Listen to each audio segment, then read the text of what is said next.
Hello everyone. Welcome back to the beautiful world of Undead Darlings, where it may specifically be the finale.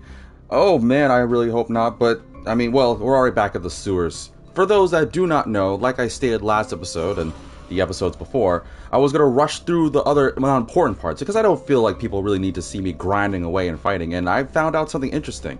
I don't 100% remember if I talked about this last episode, so I'm just going to bring this up by quickly saying, for anyone interested in the new game actually no, I do remember saying it. Well, I'm just going to say it anyway. For those that remember, when I did the last episode, I figured out that the enemies give me more experience, and it turns out, yeah, they really did. I haven't leveled up this quickly in such a short amount of time. I've gotten a lot stronger. You may not see it much, but I've definitely gotten stronger, although at this point, considering the fact I'm already in the sewers, the last dungeon, I guess there's kind of really no point. Granted, I'm not much stronger, but it's still to the point where, like, most generic enemies, I don't think I have to worry too much on. So, there's always a plus on that boat. I'm looking forward to that. But, like you might be seeing here, I'm back here because I've been trying to go off camera. I've been doing all the other moments. It's really interesting focusing on Kairi because there's a lot of sub-events I couldn't do because it was like, hey, your affection's not high. Well, I guess you're not bonding with Cece. Or, oh, you didn't do this and this. I guess you're not going to romance Summer. Like, there's a lot of things that I kind of lost for it. So, yeah, focusing on Kairi has definitely had both pros and cons, but I'm determined for it because, like stated, I am going to go for this. And then once I reach the very end, I'm going to go down the list of all the girls' endings, which means potentially this may be the finale. The reason why I'm so certain on this isn't, I'm not 100% because I don't know if there's something else that'll happen afterwards. But the reason I'm more or less certain is because I'm already here at the sewers. There's not really much with the enemies, so I don't think there should be another episode. Just in case, I'll probably leave a question mark. Well, I guess viewers will know. If there's a question mark in the title of this video, then that means that yes, this is the finale. But if not, then I apologize for any potential mislabeling. But if this is the finale, just in case, I have a backup plan, but I want to talk about my favorite anime before I get started to this episode. If it isn't the finale, then I have another one. I have quite a few, but my all-time favorite, in case this is the finale, I want everyone to know. And this is going to be, potentially, for Undead Darlings, the last anime recommendation, unless there's another episode. So, I'm going to start by talking about my personal all-time favorite anime, Monogatari, or Monogatari, depending on your tone of voice, your dialect, all that jazz. For those that do not know, I have ranted quite a few times throughout my playthroughs about Monogatari. It is my all-time favorite anime. Yes, despite my love of things like One Piece, or Index, or Tenchi Muyo, or anything else, it is my all-time favorite. It is one that I will wholeheartedly recommend to anyone. Good or bad, I stand by this anime decision. Whether you judge me or not, I am sticking with it. But for those that do not know, Monogatari started by a very brilliant, and I truly mean brilliant, creator who goes by the coin name Nisio Ishin. That's Nishoishin. It's interesting because his name is forward or backward, or her name, I'm still not too certain. It is chronicling the stories of a third-year high school student named Koyomi Araragi. Yes, really cool name. How he's just some ordinary teen, son of technically a police officer, both mom and dad, who deals with his two younger sisters who are obsessed with justice, who finds his life completely and drastically changed because of one single event that happened in his moment. During his Golden Week, which those in the West you may not know, but those that are more into the Japanese side of things, Golden Week is a week where they, during school, they have like a holiday based on various things, like respect for the aged. Like they have a whole week dedicated to time off because of various events. Let's just shorten with that one. It's very important to their culture. And I kind of wish that we over here in the West had it, but whatever. It's more of a Japanese thing. Regardless, during that week, he was going about his days and encounters a very beautiful, very alluring, and very dangerous vampire. A very powerful woman who's been around for over 500 years. The iron-blooded, cold-blooded, hot-blooded vampire, which I know doesn't make a lot of sense, but trust me, when you watch it, you do. Named Kishsat Oresia Orion Heart Under Blade. Yeah, it's a very long name, and I'm not doing a good enough justice, but humor me. Due to some circumstances I won't get into, but it's not technically spoils because it's literally in almost every tagline, he ends up saving her life and ends up becoming entwined with her. And now, as a result, he starts becoming entwined with these other things called apparitions. Things that you think are just folk stories. Things like a weighted crab or the monkey's paw. Various tales that whether you think are just cute little superstitions or creepy campfire stories, for example. What if they were real? And what if they afflicted people around you? In Araragi's case, numerous people, mainly girls that are around his life, end up getting afflicted by this. And it's his path to try and helping them out because he's just that nice a guy. It is a very beautifully well done anime that has had several, and I truly mean several seasons made by the incredible Shaft Animation Studios. Monogatari starts, and I know the issue is the chronology, but I truly say if you have any interest in watching this, you should watch it by the order of its release in like anime form. It is a very incredibly good light novel, and they're currently doing a manga, but I would start with the anime because, I mean, that's the whole anime recommendation I'm doing. So I would start by the original one, Bake Monogatari. Then make your way chronologically going for how it was released. So Bake Monogatari, Nisei Monogatari, Neko Monogatari, Kuro, then Kuro and White. It'll make sense once you look it up. Monogatari second season, and so on and so forth. There are quite a few. Let's see. There's 1, 2, 3, 4 that I mentioned. 3 movies. There is 1, 2, 3. Gosh, is there 9, 10 seasons? There's so many that I'm actually losing track. I'm also adding the movies to it, so I may be off on the number. And it may be a lot. And again, I know based off its visual, and don't be thinking like, oh, well, it's just like fan service and everything. I truly say, if you have a moment to just appreciate how it is, I think the show is art. It is one of the things that got me so hooked into anime. Yeah, there are others that did, and there are others that may do even more so in the future, but it truly is my favorite anime. I would wholeheartedly recommend it. And believe you me, if I were rich enough, I would spend the money, my hand on whatever religion you want me to buy every single viewer I could a copy. Or at least maybe the top viewer if you want to subscribe to me. But I would wholeheartedly do it in a heartbeat just to get people to be interested. If there's an anime I could recommend, it's that. Now again, it's not the number one. There are some moments and scenes in that may not be suitable for younger audiences, and I respect that. But if you have any kind of inclination, if any of the anime recommendations before didn't get you, I truly, truly hope that Monogatari does. Believe me, it will be making a guy like me happy. And that will be today's anime recommendation. Now, without further ado, let's get back to the game. But of course, if you do like my anime recommendations, you want to hear more of them, which I might do in general, or you want to support little old me, I would greatly appreciate a follow or well as a subscribe, depending on which way you watch me. You can find me on Twitch under the handle of VimonDGR. You can also like and subscribe on YouTube. Actually, you can also subscribe on Twitch as well. That way you can skip those pesky ads and definitely show some support, both in general or cheer me on. I greatly appreciate each and every endeavor as I try to do this episodically for, well, both of them. Well, mostly for me. But you guys also like it, so I really hope so. Nonetheless, you know you're in the right place when you see my adorable little loaf of dog. Okay, I think I've ranted enough. Let's get back to the game. After what felt like hours of trudging along pathways. Hello, Star. Welcome, welcome. After what felt like hours, and for those that don't know, Stars just jumped on chat. Welcome to the stream. Winding through the sewer grid, everyone breathes a sigh of relief when they spot an area marked Balancing Pond.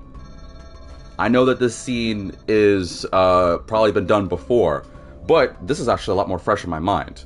Like I stated, I tried to go further until it got to moments where it's like, hey, this is crucial for Kairi, and then I stopped. So there's a reason why I'm going to go through this scene again. There are quite a few differences. Bear with me. You check the pipe, half expecting some kind of wicked creature to burst out and eat your tender little ears. Fortunately, the way is clear, and the room is beyond is empty, save for a single desk on which a lamp and binder were left behind. Beneath the desk, where the chair would have gone, is a small bag filled with unknown paraphernalia. There's also a doorway that leads into a room filled with industrial-looking equipment. The door is ajar and looks functional. I freaking need to sit down! My legs are killing me! Of course there aren't any chairs. Drop down to the floor and go Indian style. Summer does so, and Pearl reluctantly follows suit. What manner of devices are in here? They seem to be labeled as flow regulators, but could this room be tied to some locked gates? Kairi begins to examine all the equipment in the second room while mumbling to herself, oblivious to Cece, who decides to follow her around. Mama said that when she had a really heavy flow, she couldn't control it. I had no idea there was a regulator for it. There's no way you don't understand what you just said. Maybe, maybe not. But if you think of the whole sewer as a person's body, this is probably where you decide if something's going to be a number 1 or number 2. These musics mean little to me. Behold, a desk with the writings of the last known occupant. Emily uses dichroma to point at a binder atop the lone desk nearby. You and Jordan follow her over to it and begin to flip through the pages, each of which is laminated because, sewage. Gross. Mostly just reports from workers about the system running to code. Locate the most recent entries and the truth shall be revealed. All will be revealed. This is what I've been told by the Cosmic Ones since time immemorial. Okay. Strange thing to be told, but I'm getting to those. Jordan clicks the lamp, and to everyone's surprise, it blinks to life. Nice. A little incandescent to set the mode. I think that's the best way I can do a hiss. Bear with it, your pronavarianness. To know the dark means to survive the light. Sorry, I can't let Reggie try to read in such little lights. It's bad for his eyes. Says the girl whose only light exposure is often her computer screen. Whatever. The most recent entries have been pretty difficult handwriting. Probably written by someone else. Duh. Aha! Behold, the knowledge that we seek is here. Emily dramatically slams her index finger on an entry while you are in the middle of reading. So remember that we did this last time. I'm going to do something different because, again, why not? I'm going to say yes. Yes, so it is. Heh heh. Excellent. It is as I deduced. What's it say? I wouldn't describe it as saying anything. It's a bunch of numbers and scribbled notes. I shall translate. This is the ancient tongue of the abyssal outcasts, who forsook even the Cosmic One's guidance and deigned to live underground for all time. Sounds like a Morlock to me. Maybe the writer used a bow staff and this table is actually a shapeshifter. That feels like a reference that unfortunately I just do not get, but I'm certain somebody in the chat section will tell me. In the comment section will tell me. Foolishness. Such creatures cannot possibly exist without my knowledge. Sorry, we were getting off track. Translate away, Emily. Excellent. Excellent.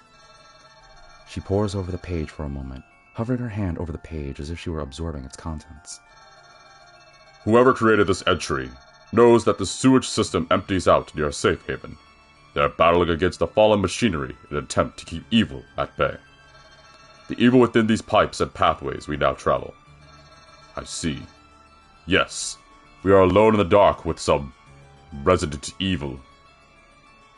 I see 2 references in that statement, and I'm certain some people are going to get that. Seriously? Shh.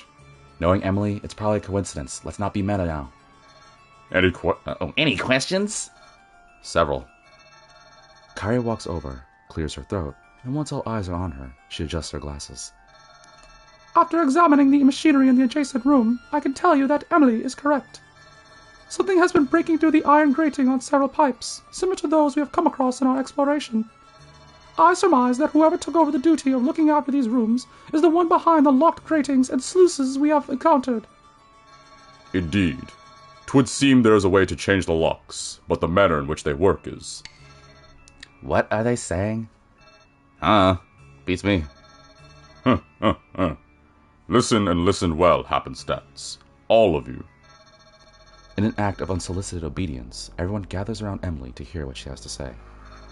The attention seems to act against her, as her face reddens and dichroma suddenly takes point. Listen well, fools. There are listed 2 different sets of locking mechanisms that were used to herd Her Excellence's outcasts into the so-called flow regulator area. Indeed. Emily's so cute because she doesn't like everyone paying attention to her. I gotta cheer her on. Go for it, Emily. Give us a speech, our super duper cutesy pootsy queen. Which is a sentence I still didn't think I'd say again, but I guess I am. Shut up! Not cool. Lay off, Cece. I want to know what she's talking about. I don't care if it comes from her or the bear. Fine, I'll do it. Emily takes a deep breath, despite her lack of working lungs. Certain gates with a lever action switch correspond to that entire set of switches. You may recognize the basic utilization. I had such locking mechanisms in the school to prevent others from breaching the roof. Oh, that's right. We totally kicked that maze's ass. It was thorough and complex. Don't make fun of my work. Aww. Whoa, my phone scared the crap out of me. Cece pats Emily on the head with a smile that reminds you of the joy felt from petting a dog or stroking a cat. Stop it! Ugh. She sways to the side and winds up behind you and Pearl. Please ignore her and continue, Emily. Sorry, give me 1 second, folks. I find that using the higher pitch voice does take a lot out of me, and I am trying my best. Vile fiend, she grows too familiar with me. None may caress my raven locks unless given express permission. Star said food time? No. I'm still starving. Don't get me wrong. Like I said, I feel like this weird formula where every time I'm starving, my streams are better. Looking at my view count, at least. No, I just got more strawberry juice. Strawberry lemonade. I figure if I drown myself in juice, I can distract myself from my incredible and pain-feeling hunger. Although if I waste away, viewers, please call... Actually, never mind. I'm not allowed in hospitals anymore after what I did. Don't ask questions. As I was saying. Actually, it'd be funny if Emily heard, like, me say it, like, me as V, and she said, As I was saying. Star said, I shall send Kairi over. Oh, God, that sounds delicious. Don't tempt me. Oh, it makes me hungry. Those, as I was saying. Oh, sorry, Emily. Sorry. It's food. Just because you can't eat doesn't mean that we have to wait. Anyway, those are the level action switches. There are also button switches that act in a different manner. Haven't we come across those already too? Perhaps. It would appear they allow remote access through certain sluices, but those pathways are one-way only, much like the doors for that place called Swain Industries. Oh, so you unlock a door only to go through and realize you can't go back? We're drawing a map, right? This could be a pain. Especially if we lock ourselves inside a pipe by accident. I don't know if they... Oh, wait, excuse me, Cece. I don't know if they design it like that. They did, in fact. What Emily has described further solidifies my theory regarding the flow regulator area. It is filled with creatures, not monsters. These locking mechanisms were altered in such a way to prevent them from ever escaping while still allowing outsiders safe passage. I said that in a very weird way. Awesome. So we can just wander around until we find our way out? It'd be pretty sweet if we didn't have to worry about running into that room. Really? That's kind of messed up, isn't it? I think it's messed up that you think it's messed up. Oh, Reggie, I'm so glad you agree with me. How did that come across as him agreeing with you? Oh. Ahem! Stop flirting! So to summarize, Reggie's mine and all you other girls better back off and you can't deny. We can't get into the flow regulator area and whatever's inside can't get out. But because of that, we have to search the sewer and make our way out one switch and door at a time. That is an apt summary. I approve. Then you just gotta keep moving like we always do. No problem. It's relief that we don't have to worry about solving any variable water level puzzles. Which I'll also say this, viewers, running through this New Game Plus, there wasn't anything different, at least on that aspect. It seems really the only main differences is like getting more affection, which I also found out there's a limit. So the girls actually have a certain limit to how much they love you. The max affection stat in this game is basically 100. I know this again because I've been romancing Kairi this playthrough, even off camera, and I have not gotten higher. It has been locked on that. But I also noticed that she seems to do a lot more damage, and it's easier to like boost up EE, which I remember in the very beginning, Buck was like, yep, probably want to get them girls to go luck you more, because with the more love they get, the more better they are. So yeah, I found out a couple of things, if I could just really quickly say it.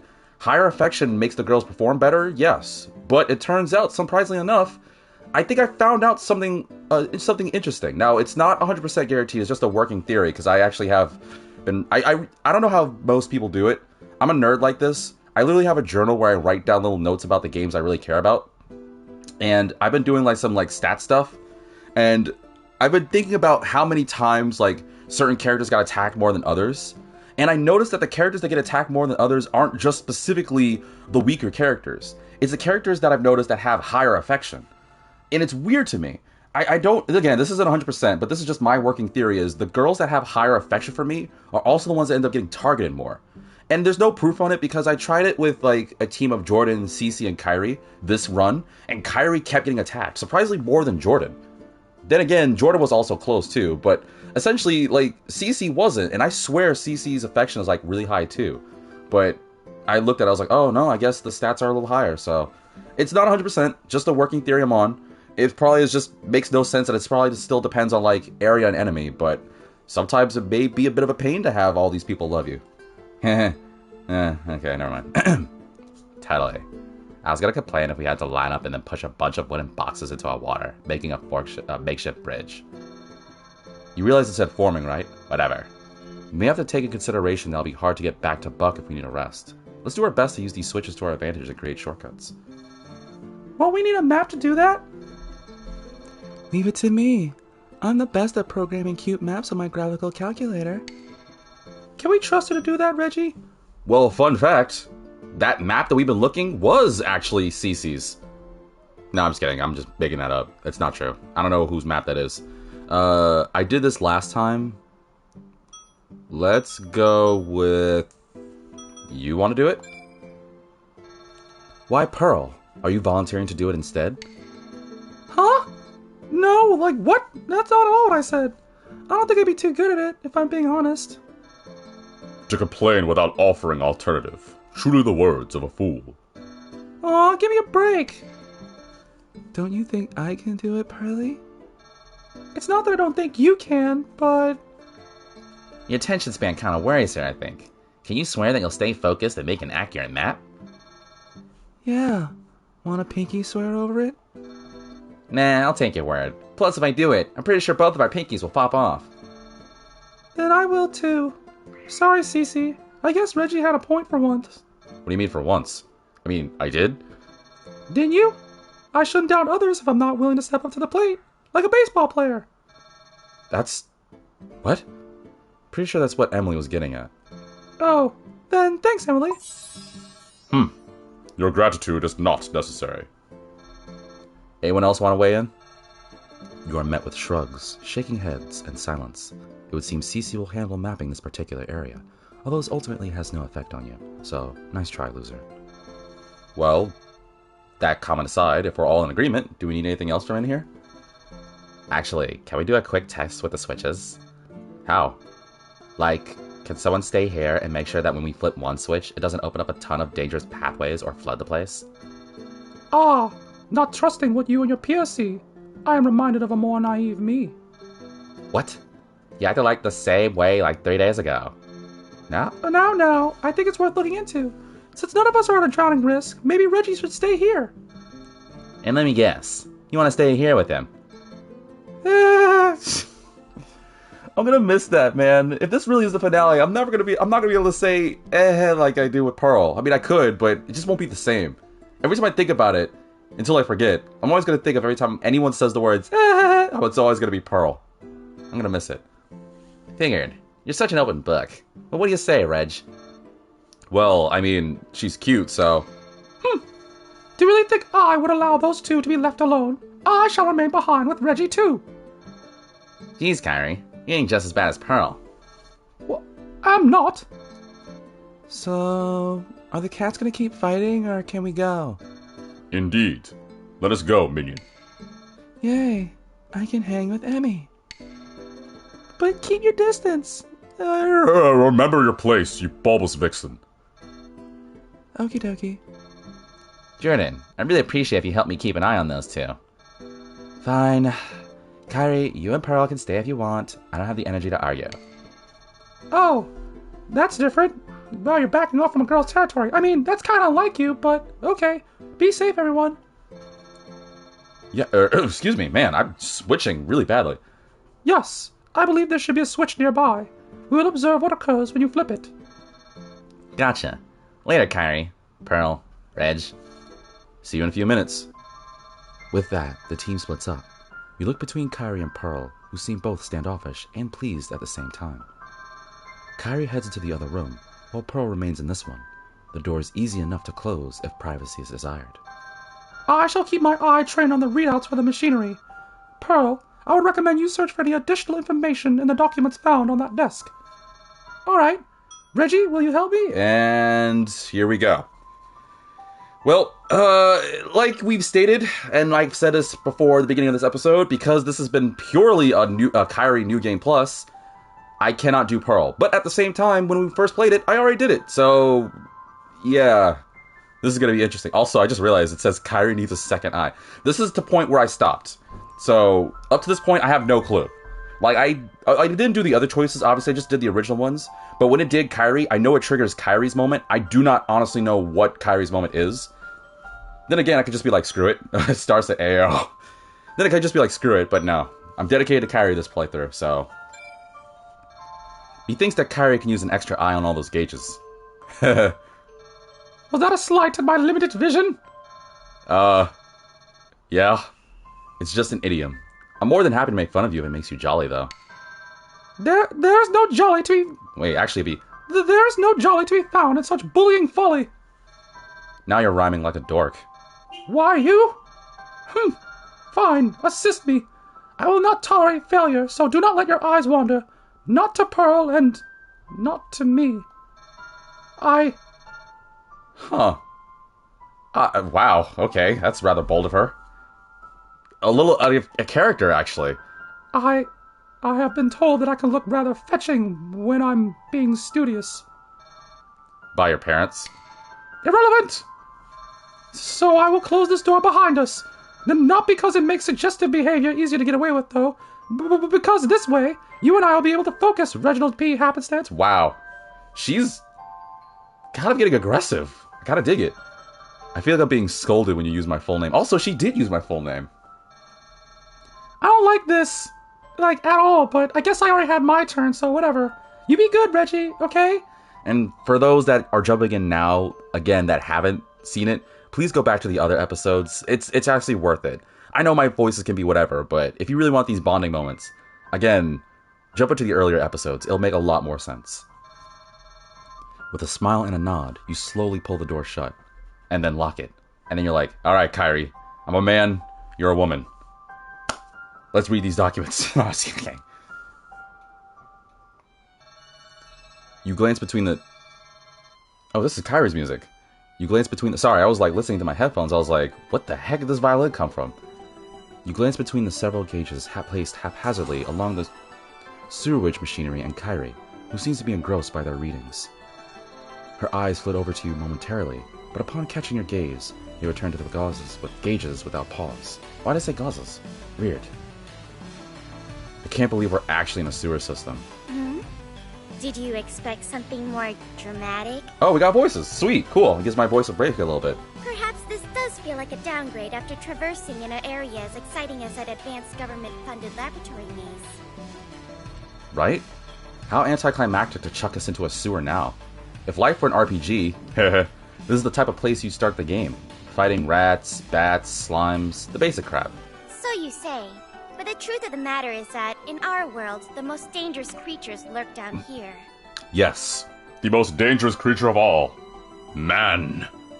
Consider this. Sewer systems are rife with trash, refuse, things that are discarded, things that we want to turn a blind eye toward. Heh. Sorry. Every time she says the I thing, I just feel like Reggie. Our fears, our regrets, these negative auras permeate through even the stench of waste. Also consider that the rats, bats, and slimes make their homes here. You can really hear the Haru in her voice. They are simple enough food for starving creatures to catch. And we all know that hungry animals are desperate animals. In other words, we're crazy for walking around down here. Maybe so. You really know how to brighten a guy's day. Silence you. What was that for? Kairi watches you start to tap on random gauges and attempts to turn a few small red octagonal valve handles. I said handles in a very interesting way. I apologize for that. Handles. Cease your adolescent curiosity this instant. You could endanger the others. She hurries over to your side and grabs your hand, pulling it from the tiny valve handle you didn't actually intend to turn. Kairi stands there with her mouth open, her eyes focused on your hand wrapped in hers. Let me go or need an invitation? Yeah, I'll say that. Are you waiting for invitation or something? Excuse me? An invitation for what? To get, you know. You give her hand a light... Oh. Oh. You get... Sorry, I'm reading this ahead. You ever get that feeling, viewers, where you read ahead as you're about to say it, and you're like... I'm gonna read it. Hang on, I gotta do it. This might... Alright, fine. You give her hand a light tug, which prompts her to tap 1 foot closer toward you. There's something strange about how her hair sways a little, almost in sync with her pleated skirt. Strange and tempting. Oh. I've seen how you look at me with your eye. Have you now? Have I ever? Kairi squeezes your hand tight and uses her free arm to push you against one of the sewer pipes. She closes in. You can feel the bottom of her skirt on your pant leg. To get like this, you mean? Yep. And then we kiss. Actually, And then we kiss. Kiss? She jumps back. Oh. Damn it. She jumps back, releasing your hand so she can smack her cheeks with both of hers in an attempt to beat back the bright red color they adopt. Why would I ever? What just happened? It's your fault, Reginald. You just hypnotized me with your fiendishness. I want to sing something, but I'm not, because this scene is actually kind of getting me so far. I'm sorry. I was trying to rile you up at first, but then you got kind of aggressive. I'm always surprised whenever I get that reaction from you. But threatening me with a kiss? Why is it a threat? I don't know. I can scarcely collect my thoughts on what just happened, let alone why I did what I did. It feels like my mind is swirling and I can fade at any moment. Yeah, I have that effect on women. She thrusts one arm into her blazer's inside pocket and pulls out Cynthia, her pencil case. I think you misunderstand me. No, I think I misunderstand me. No! Damn you, Reggie! Now I see why Pearl grows so infuriated the more she speaks with you. To be fair, you're doing most of the talking right now. So I am, which is good because I can attempt to sort out my intentions as I blather on. Why bring Cynthia into this? She glances at the pencil case in her hand and then turns her eyes back to you. It dawned on me that I never did quite explain my reason for naming it thus. Oh, yeah. True. Didn't you tell me something about it before, though? I may as well reiterate. Before I was homeschooled, I attended a prestigious elementary school. We lived in a different state at the time, in fact. A schoolyard bully would break my pencils, and then a girl named Samantha gave me this pencil case to protect my writing implements.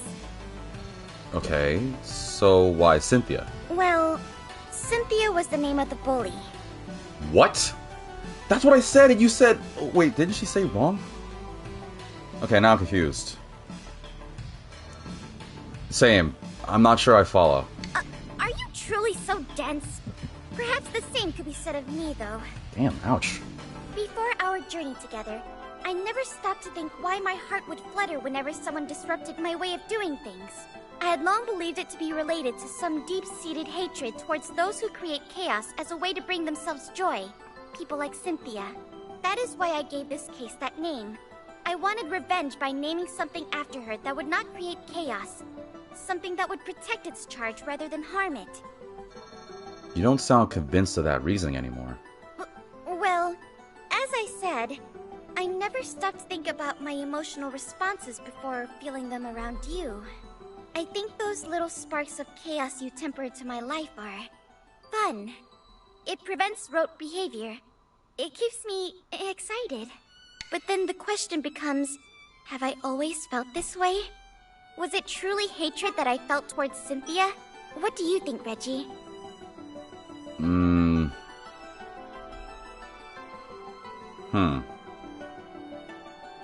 Is it love?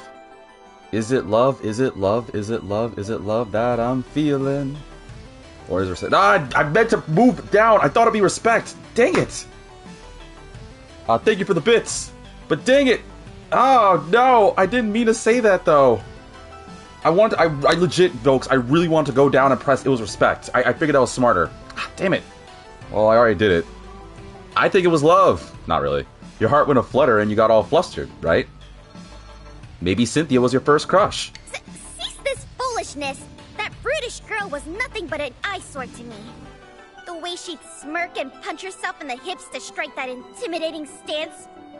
Punch herself in the hips? What? Her cries of ecstasy as she snapped my pencils in half and threw them back in my face. Kairi, you're kind of giving me a different vibe here. Oh, wait, did I make a right call? Kairi looks as though she... Oh, excuse me. Kairi looks as though she's entering some kind of daydream. Aha. Oh my god, she was in love! Okay. No, she was a little bitch. She throws a fist into your chest as she hurls that curse. Just like you, she would get under my skin and fry my insides.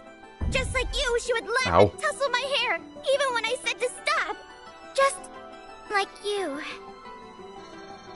Her voice softens and she looks at you in a way you only saw one other time, during your private conversation in the school. Could it have been a crush? But we were both girls. Love knows no boundaries, girl.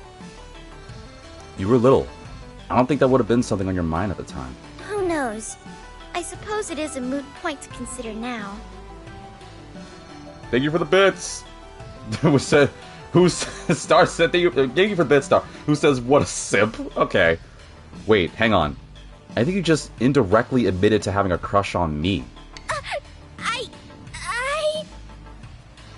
She looks around, desperately seeking something or someone that would change the topic. I couldn't! After all, Pearl... I'm kind of curious about the other option. I might actually do that after this cutscene. I want to see what the respect thing. We're not talking about Pearl right now, Kairi. We're talking about you. And you! Us. Can we stop... Oh man, somebody's driving outside. Can we stop being around the bush? I love to mess with you because you get aggressive in a way that I find seductive. Seductive? Me? Sure. Like, at any moment, I could rip the sleeve off your blazer and you'd... Throw it off my back, tear open my blouse, and pin you on the ground. Yes! Huh? Yes. Yes. All those things, yes. Kairi's eyes go wide and she covers her mouth with one hand. What did I just say? That was depraved! Such vagary! No. Wow, that actually got me. That's exactly what I mean. I've never met anyone like you. It's exceedingly attractive to me. You've changed me, Reginald P. Happenstance. I simply wish to know a world where I could have fun, where I could have friends. You gave those to me. But you also woke within me something I did not even know was there. Star said, bro, thank you for this again. Bro, what is in the sewer water? I don't know. I didn't see this side of Kairi at all. I mean, yeah, Kairi started becoming a bit more, like, jealous, but I figured, yeah, all the girls kind of did a little bit, except for Cece. But, wow, I did not expect Kairi to just kind of nowhere being like, what did she say? Tear open my blouse and pin you on the ground? Oh, man, that... Sorry, my imagination's going. This salaciousness. This outpouring of ideas that I was raised to be repulsed by. How did you do it? I didn't do anything. You came to understand yourself better just by getting to know others. You said that you never got to make friends because you were homeschooled, right? Yes, I suppose I did say that. As much as it causes me to grit my teeth and envision scenarios I ought to slap myself for imagining, you tend to be right about these sorts of things. So, my feelings toward you... is more than just physical attractiveness. They must be romantic in nature.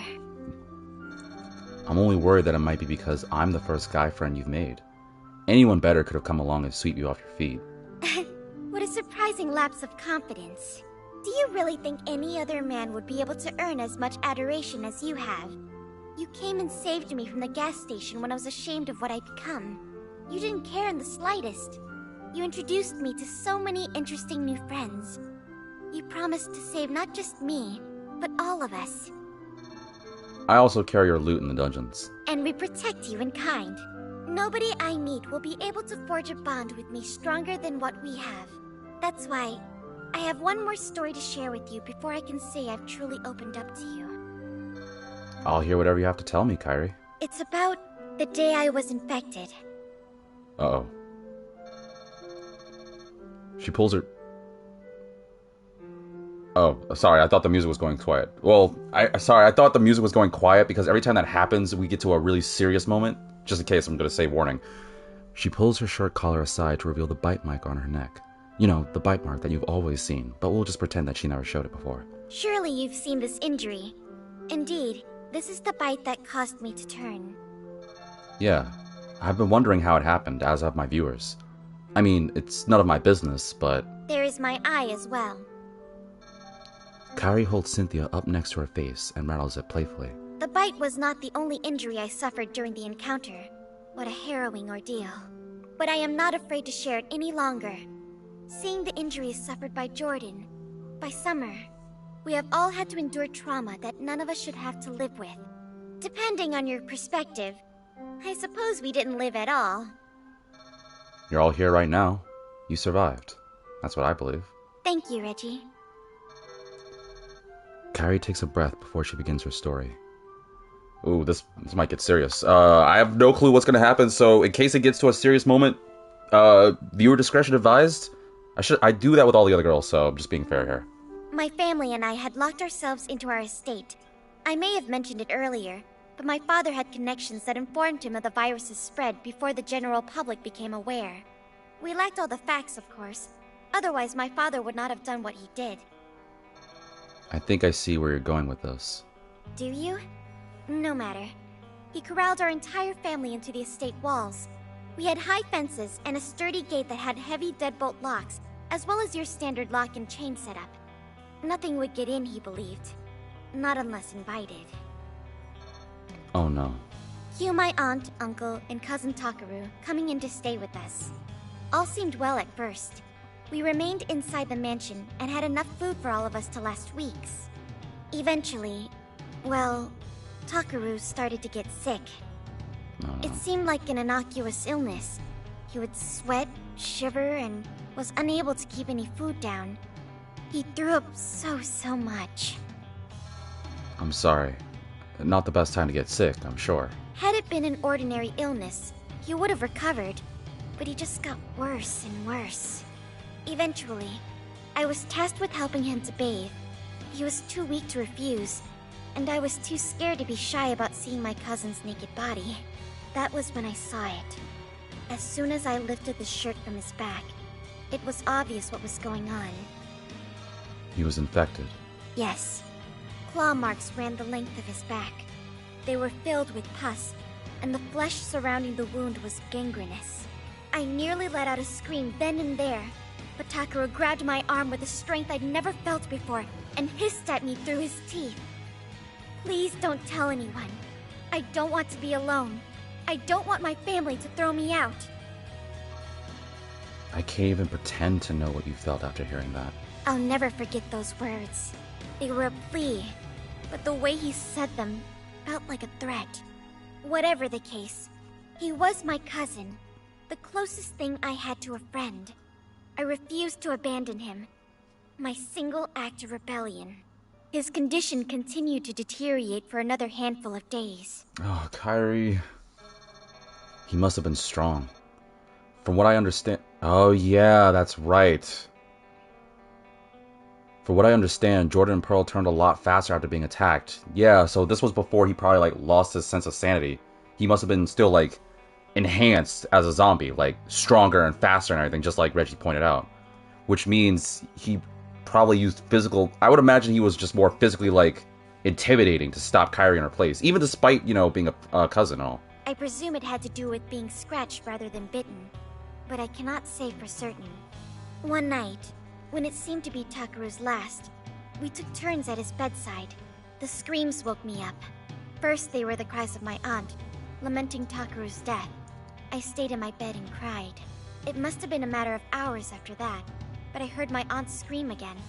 She cried out his name, so I thought it was her grief. But then, I heard my uncle scream. I heard doors slamming, the rapid pounding of footsteps. My parents screamed, and then silence. In my heart, I knew what had happened. I knew it was my fault for keeping silent. I went behind my parents' backs one time, and it cost them all their lives. I had given up, Reggie. I exited my bed and donned this uniform I was told to wear while being tutored in a misguided effort to leave this world with pride. I walked out and over the mutilated remains of my family. I found Takaru in the kitchen standing over my father, blood dripping from his hands and mouth. What did you do? I grabbed a knife. I walked up to him and hugged him. I hugged him tight and apologized. Of course, he didn't understand me anymore. He grabbed my face, scratching my eye that was filled with tears as he did so, and bit down hard on my neck. And then I thrust the knife into his temple with all my might. He slumped to the floor and remained motionless. I knew it was over for me, but it was what I deserved. It was only appropriate, I thought. Kairi. Wow. I never would have imagined that was how it happened. Huh? Oh. She offers a wry smile as she tucks Cynthia back into her blazer's inside pocket. Now you know why my eye is like this, and how I was turned. Armed with this knowledge, are you still able to love me? A monster. Wholeheartedly. I think my feelings for you have only grown stronger, Kairi. What you did took a monumental amount of courage. I can't say I agree with your logic at the time, but you shouldered the consequences willingly. You didn't kill your family. You didn't even murder Takeru. The virus did all that.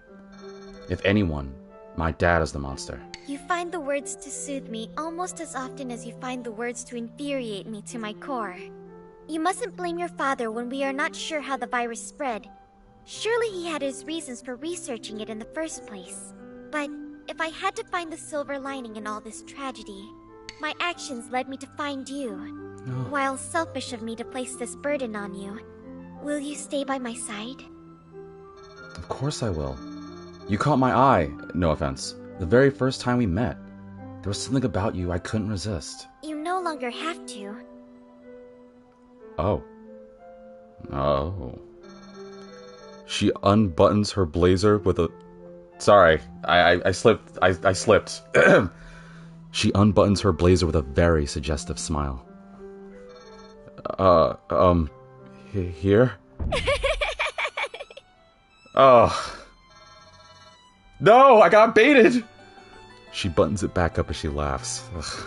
That look on your face! Now I see why you find such delight in tempting me in the same way. Damn it. Not to be rude, but I will not enter a relationship with you.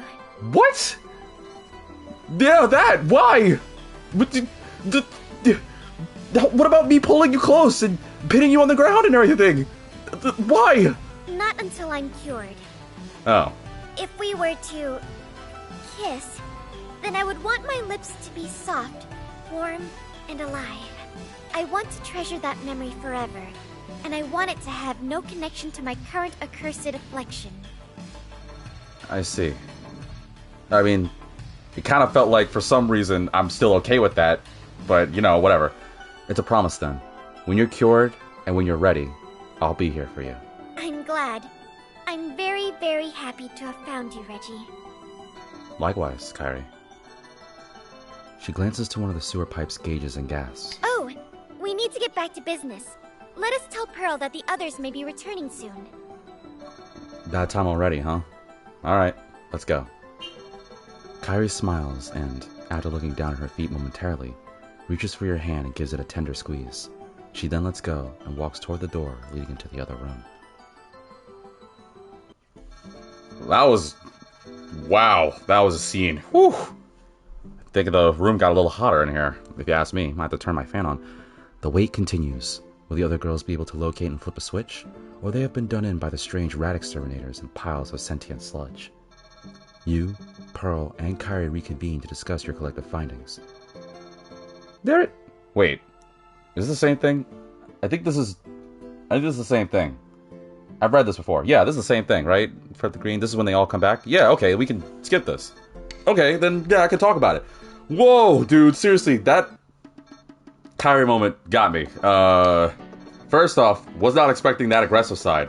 And I'll admit, like, as I was seeing her getting more aggressive, and I was trying to like become understanding of it, it made me have the thought of like, oh, well, you know, she was raised all prim and proper, so it kind of makes sense that she like, you know, wants to rebel and be like a badass and everything.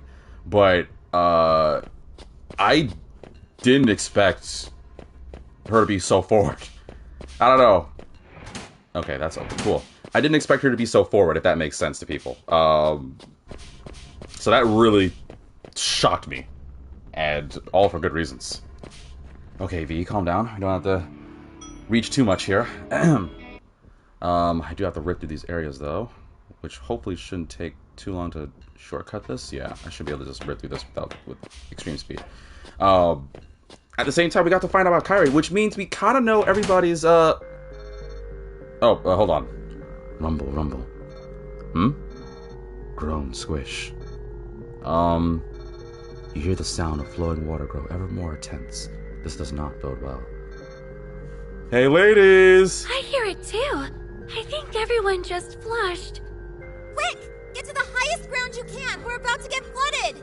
Oh, I know what the scene is. Yeah. We've done this before, but I'll play it again anyway. I thought this wasn't possible! Were my calculations incorrect? Everyone hops up to the highest point they can find. Their timing is impeccable, as a massive flow of water suddenly rushes through the old stone passageway. Blub blub. Dicroma, no! Just as fast as the water came upon everyone, it departs. Left in its wake is...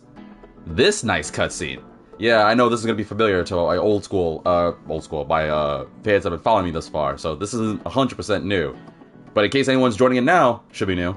Yay! Splash party! What? Cece forcefully dunks Jordan under the water, much to her chagrin. Dicroma. He drowned. He's floating, so I imagine he is unharmed, Emily. My blazer is soaked. Reggie, wring it out for me. Kairi tosses you her waterlogged blazer and begins to wring out the excess water from her dress skirt. She then unfolds her glasses and hangs them from her top shirt button. Fine. You're wearing white, though, so I prefer if you turn away from me. Then again, considering that cutscene, I prefer you face me, but whatever. Why is that? We can see your bra, duh. Reg, work your magic on my jacket, too. And don't think you can sneak a peek from me. My shirt's got a built-in sports bra. Lame. Reggie, you better not let your eyes wander, you hear me? As you accept Summer's jacket for water wringing duty, which seems to have fallen to you automatically, the others take this chance to relax. Such lecherous people, all of you. Perhaps the choice to wear a darker piece of lingerie was not in my best interest. What? Ah, Cece, stop it! But it's so much fun! I haven't gotten to splash anyone with sewer water in forever! I would hope you've never done that before. You've done this before? With a precious smile that must be protected, Pearl scoops up some water in her bandaged hands and throws it in your face. We haven't been to the beach together before, so... Pearl, this is a poor substitute for summer memories. Please control yourself. Come on, Pearl. I'll take you on in a splash battle over that away. There's no way I'm gonna lose to you. Oh, okay. I sure hope my bandages don't fall off from this. That reminds me. This should probably sting our wounds really bad, right? I mean, infection aside. I do not believe we can get infections in our wounds. After all, our entire beings are infected as is. We're walking virus dumpsters! That too. Water's freezing! Let me stand up! Dicroma, why? You finish wringing out the girls' jackets and proceed to pluck Dicroma from the water. Please forgive me your stuffedness. What are you... You suddenly squeeze Dicroma with all your might. A few droplets of water fall from him. You do this over and over until he no longer cries from every pore. You... Emily swipes the bear from your grip. It shakes it violently, flinging more water in all directions. You saved my second-in-command, happenstance. This will never be forgotten. While my being aches from the scrunching and twisting, it would be rude of me to not give you my gratitude. Good. May the cosmic ones pierce your soul with rays of light so blindingly hot that your inevitable death comes without pain. Thanks. Or you're welcome? Emily skitters over to you and whispers in your ear, her face flush. Thanks, Reggie. Oh no! Uh-oh. What's up, Cece? My graphical calculator is ruined! What do I do? Let me up. I can help. Cece releases her hold on Jordan's shoulders and then hands her a sopping wet calculator. Since we can't take it apart here, all I can do is warn you not to turn it on until we can. Then we let it air dry. As long as you don't try to use it, it'll be okay. Are you sure? Nope. Well, it worked when I dropped my cell phone in the toilet. Gross. Ah, yes. The old, I was in the shower and you called, but I dropped the phone in the toilet story. Shut up. I don't want to talk about it. I'm just glad Pearl went with Summer, or else she'd want a detailed explanation. Everyone gets some time to play and chat thanks to the unexpected rush of water.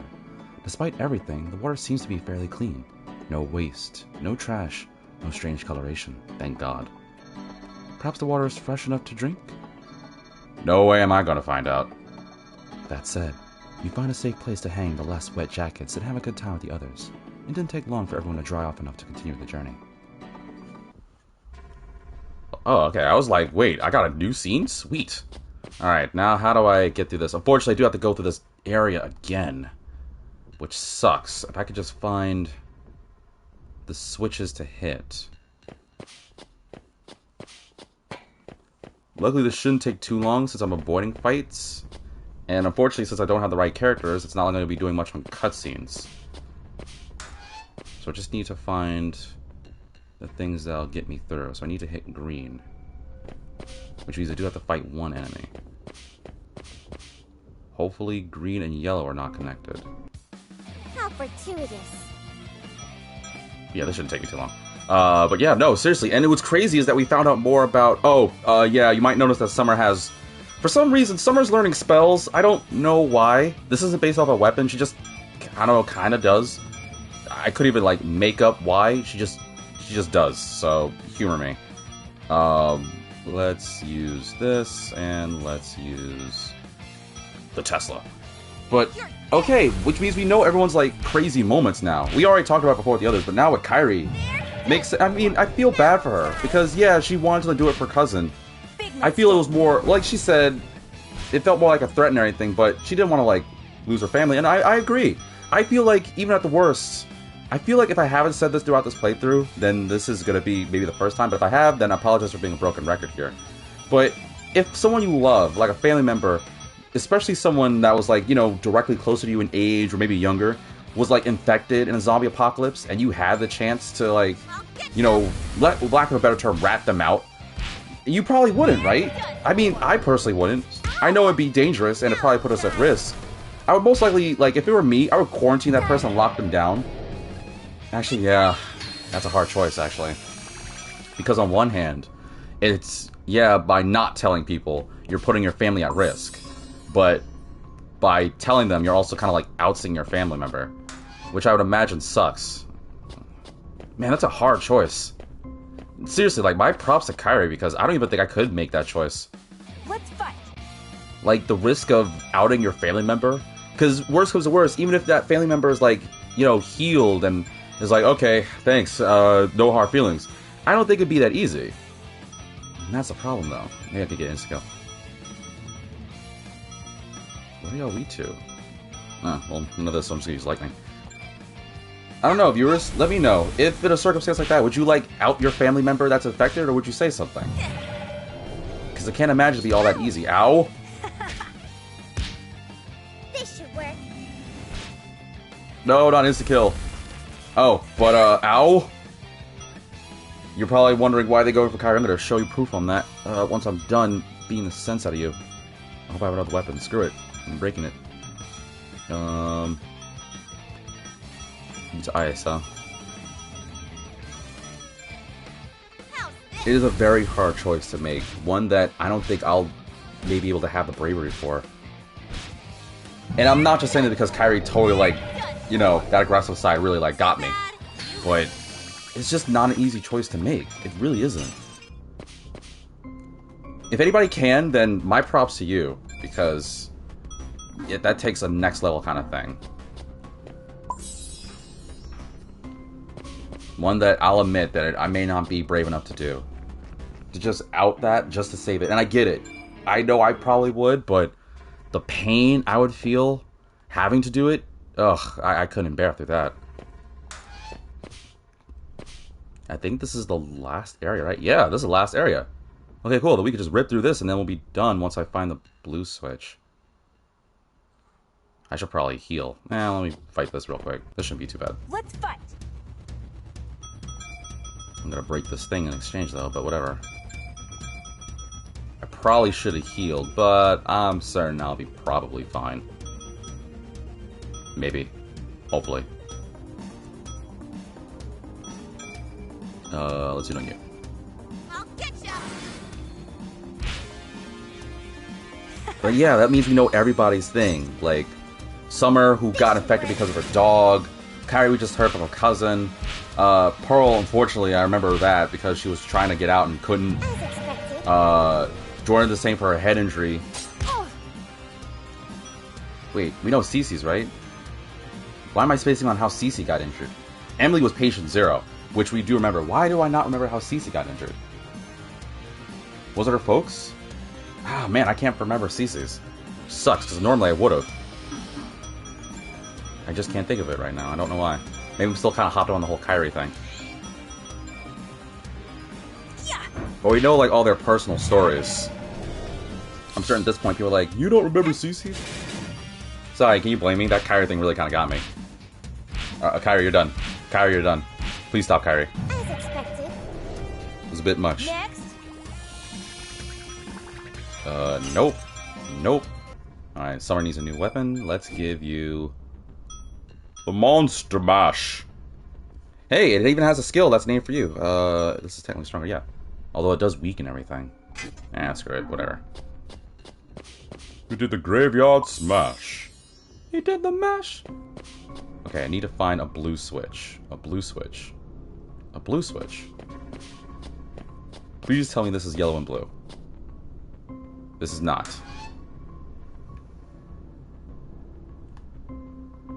Oh, I have to go the long way. Ugh, this is such a pain. Well, at least I turned off the encounters, so like I said, it really shouldn't take long. If I could just rush through this. Because I'm determined now. I'm more motivated than ever. You know what? I'm gonna do it. I want to see the end to this. Not for the sake of rushing through it, because I really do like this game. And I want to see how it ends. I really hope it ends in a nice way, because viewers may remember the reason why I play New Game Plus isn't just because of my love of it, but because I really don't like the Buck ending. Yeah, it's cool because it's Buck, but I'm hoping it gets better. I really, really hope it does. Chest Crusher, Laser Light Show, and yeah, let's just do this. Let's speed this up. Now, the one thing I wish I honestly could do is like rip through the battles faster, but unfortunately I can't have that option. More. Oh, alright, well, it's fine. You'll end it with this. And I'll give you a blood vial too, so that way you have the energy. I should probably use another one on Jordan too. Alright, we're done. As expected. As expected. Next. Alright, where are we going? This way. Through here. God, I have to fight all of them! All of them are cupcakes too. What's the point of shutting down all of the things if I have to deal with them? Alright, fine, whatever. Blood vial for you, blood vial for you. Everybody's happy. Cool. We can do it. Oh, right. This thing. What are you, E2? Oh, nothing you got. What about you? Nothing you got, so I guess I'll just use the light thing again. Because I think that's legitimately Kairi's best move. Alright, that should hopefully do. Give me some hits. That'll do. Thanks, Jordan. I kind of feel bad, though, because I've been so dead set focused on Kairi. These girls have leveled up something fierce. Then again, if I play this on my off-camera hours, then I can just be like, alright, I can get everyone balanced. Okay, let's see. I have to go through... Wait. Gold and blue. I have to hit it. How do I progress from here? Oh, I have to hit this. The yellow switches. Here we go.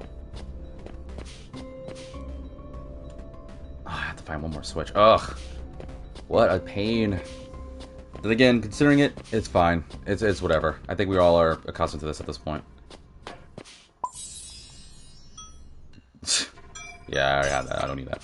Okay, I just need to hit a red switch. A red switch and a green switch.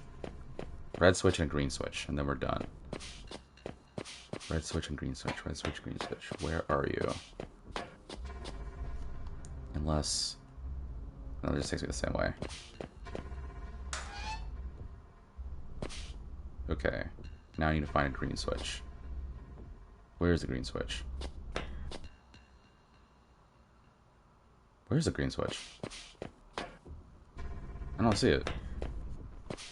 If I hit that, it's just gonna get me back there. Where's the closest green switch? Oh, do I have to go... Oh, wait. I think I figured it out. Yeah, I gotta go back this way. Thank you, even though it's useless to me, but whatever. There we go. Now I should be able to go through and beat this, right? I do have to fight the apparent final battle again. Oh, I need to hit the red again.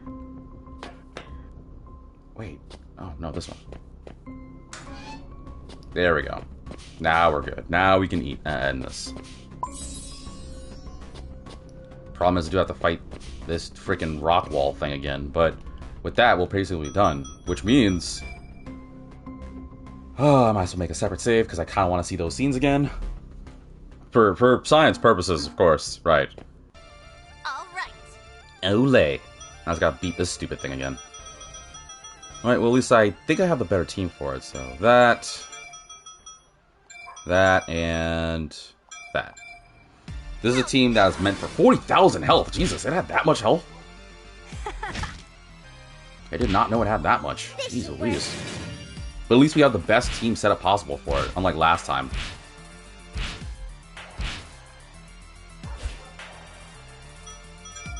So with that, let's make some quick work of this, yeah? Somebody shut that door up. I hear a dog outside. I'm strong, you know. I know you are. That's why I boosted you. Ding. Yep, you're done. Easy. Victory! Did that say 12,000 experience? Oh my god. Girls. Jesus. Also, why did Summer learn another spell? Summer doesn't do magic. Well, whatever. At least I did it. Oh, man. That's crazy, though. See what I mean? That is bonkers experience. Alright, well, that's done. Alright, I don't think this is the same, right? I think we're getting close to the exit. Look. You point in the direction everyone's heading. Yeah, okay. This is the same things. We get Buck, we go to the end. And then we run into the guy, right? Hello, Axis. Welcomes. Axis jumped on chat. Yeah, okay, we're back in the end here. Which means I can fast forward this, no problem. Axis said, V, did you finish this game last week? No, I didn't. Not even remotely close. This is, well, I mean, I guess technically, well, first off, it was weeks ago when I first beat it, but this is New Game Plus where I can get all the other endings and stuff. So, yes and no. Kinda. Ugh. Okay, we're back in Sanctuary. Yep. I don't need to voice these. Again, for those that don't want to know hear my voice and impression the first time, please watch the other ones, because this is New Game Plus. I don't think I need to put everyone through this again. What I am going to do is get to that point where it says, hey, this is the point of no return, so just do this. I wish I could just skip through all of this, but unfortunately, I know there's only two options. Fast forward, and then skip to the title screen. So I'm not even going to bother with that. Just in case, because I say it, I don't want to go through this again. But God, I cannot believe that they're just going to, like, off the girls. It's so messed up. I really hope there's something different. I really, really do hope. Oh, but for those that maybe forgot, so Pierre is part of the Sanctuary team. We find another guy who's basically the same. They, quote-unquote, work for my dad, but we don't know for sure. We found out thanks to Buck's End, which I did that path. That it was like, oh, these guys are bad. They decide to... I mean, they care for their survival and salvation and everything. But the end result when I chose the first ending, which was a Buck end, whereas they kill the girls, revealing that they don't really potentially know my father, and everything was just basically assumption. There was no guarantee this whole time just because they're smart.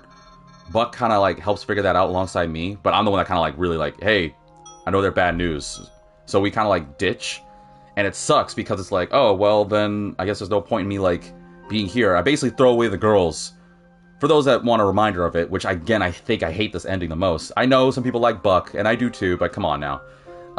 That path was like, hey, they find an escape vehicle, and they basically use the girls as kind of a distraction. So the girls are confirmed dead. Like, dead this time, not coming back as zombies. But I basically throw all the girls away just for Buck and I to survive, because it's revealed that these guys aren't really, like, all good. Okay, we're here at the point of no return here, huh? Alright, now here comes the interesting... Well, decide to hear Emily out. No, because I did Emily's thing. So I just want to see something real quick. Yeah, well, can only bring one broad at it. Yeah, to the end. Yeah. So this is what's going to happen. I am going to go through each and every one. So what I'm going to do, and you'll probably see me do it, is I'm going to go through each and every possible ending for this, just to see, and then I'll just go down the order. So I'll just reload the other saves. I'll go from Pearl, Jordan, I'll go back to Kairi, Cece, Summer, Emily, just go from that. So I'll just use Kairi for... I'll just do this for now. Quit the title. Alright, let's reload the other save file. Which I think is this. Yes.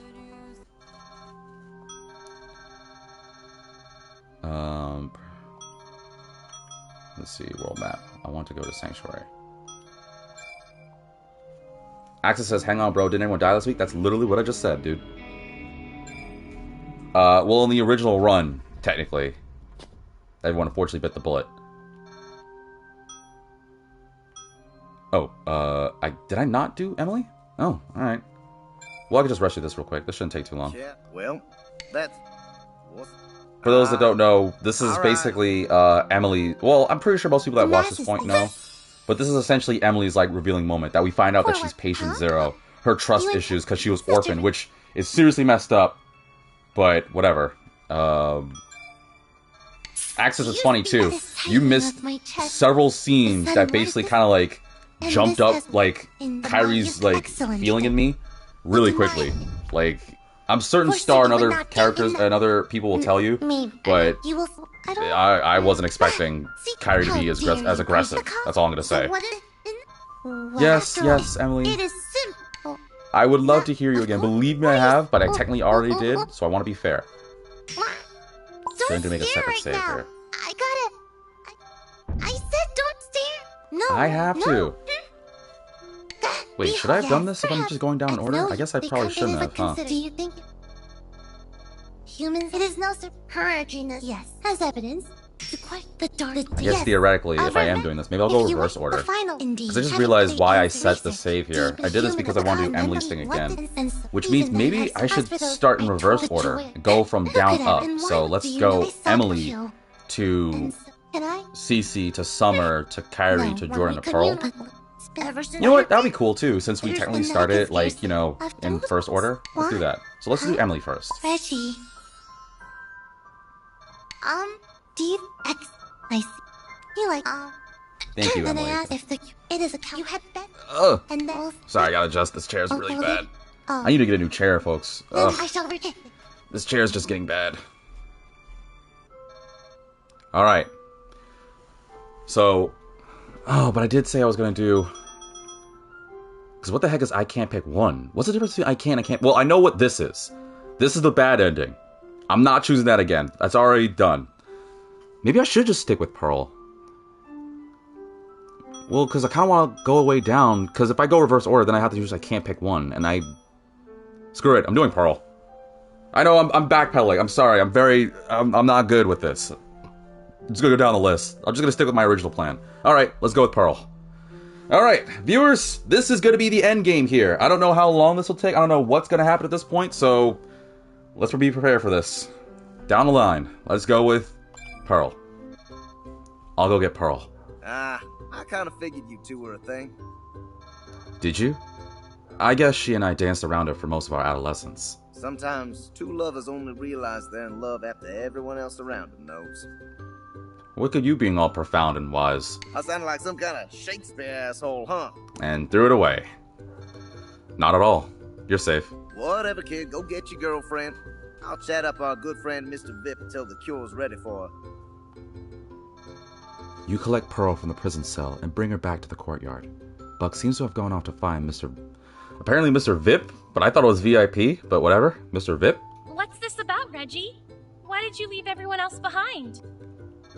You face Pearl with that one serious expression you use only when you have a very dire matter to discuss. Oh no. Is the tag on my shirt sticking out?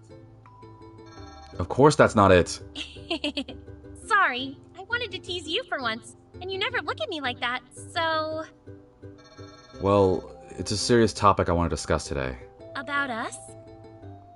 About us. About all of us. Okay. You're making me a little bit nervous, to be honest. That's a first. Not really. You have no idea how nervous I get when I'd sit and think about whether or not you liked me. Like, this one time, I even... Pearl, we're making the cure. saved the gum wrapper. What? What? What? They're making it right now, but we need someone to try it before we give it to anyone else. So, you volunteered me? I'm actually going to ask you if you consider it. There's nobody I trust more than you, so...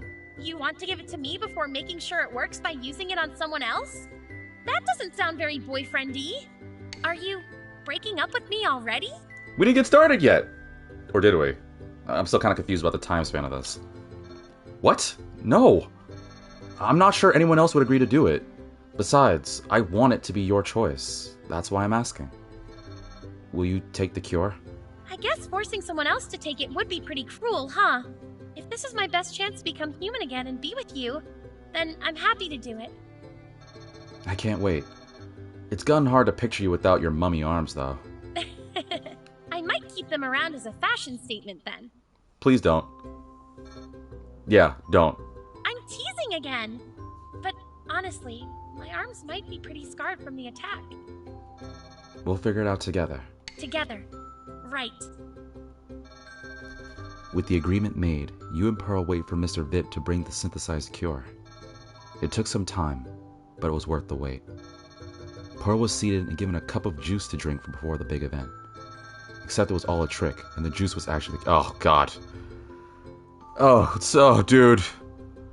I'm sorry, I read ahead. I saw the except it was all a trick. I was about to freak out. And the juice was actually the cure. Why nobody took this seriously will always be beyond you, but perhaps her being relaxed was what did the trick. It begins to take effect immediately. Pearl feels herself begin to change and runs over to you. Oh! She's human! Wow, she's tanner than I thought. She's human again! Oh, so the cure does work. Wait, then what the frick is the point of Buck's ending? Wait. Now, hold on. I'm confused as all kinds of hell. So, in Buck's ending, and I know some viewers are going to understand it, in Buck's ending, when I did it, it was like, this was a trap. They kill off the girls, and we basically just kind of have a bittersweet ending. So that means that they legit are good, and I just was... God, Buck's ending is the bad ending.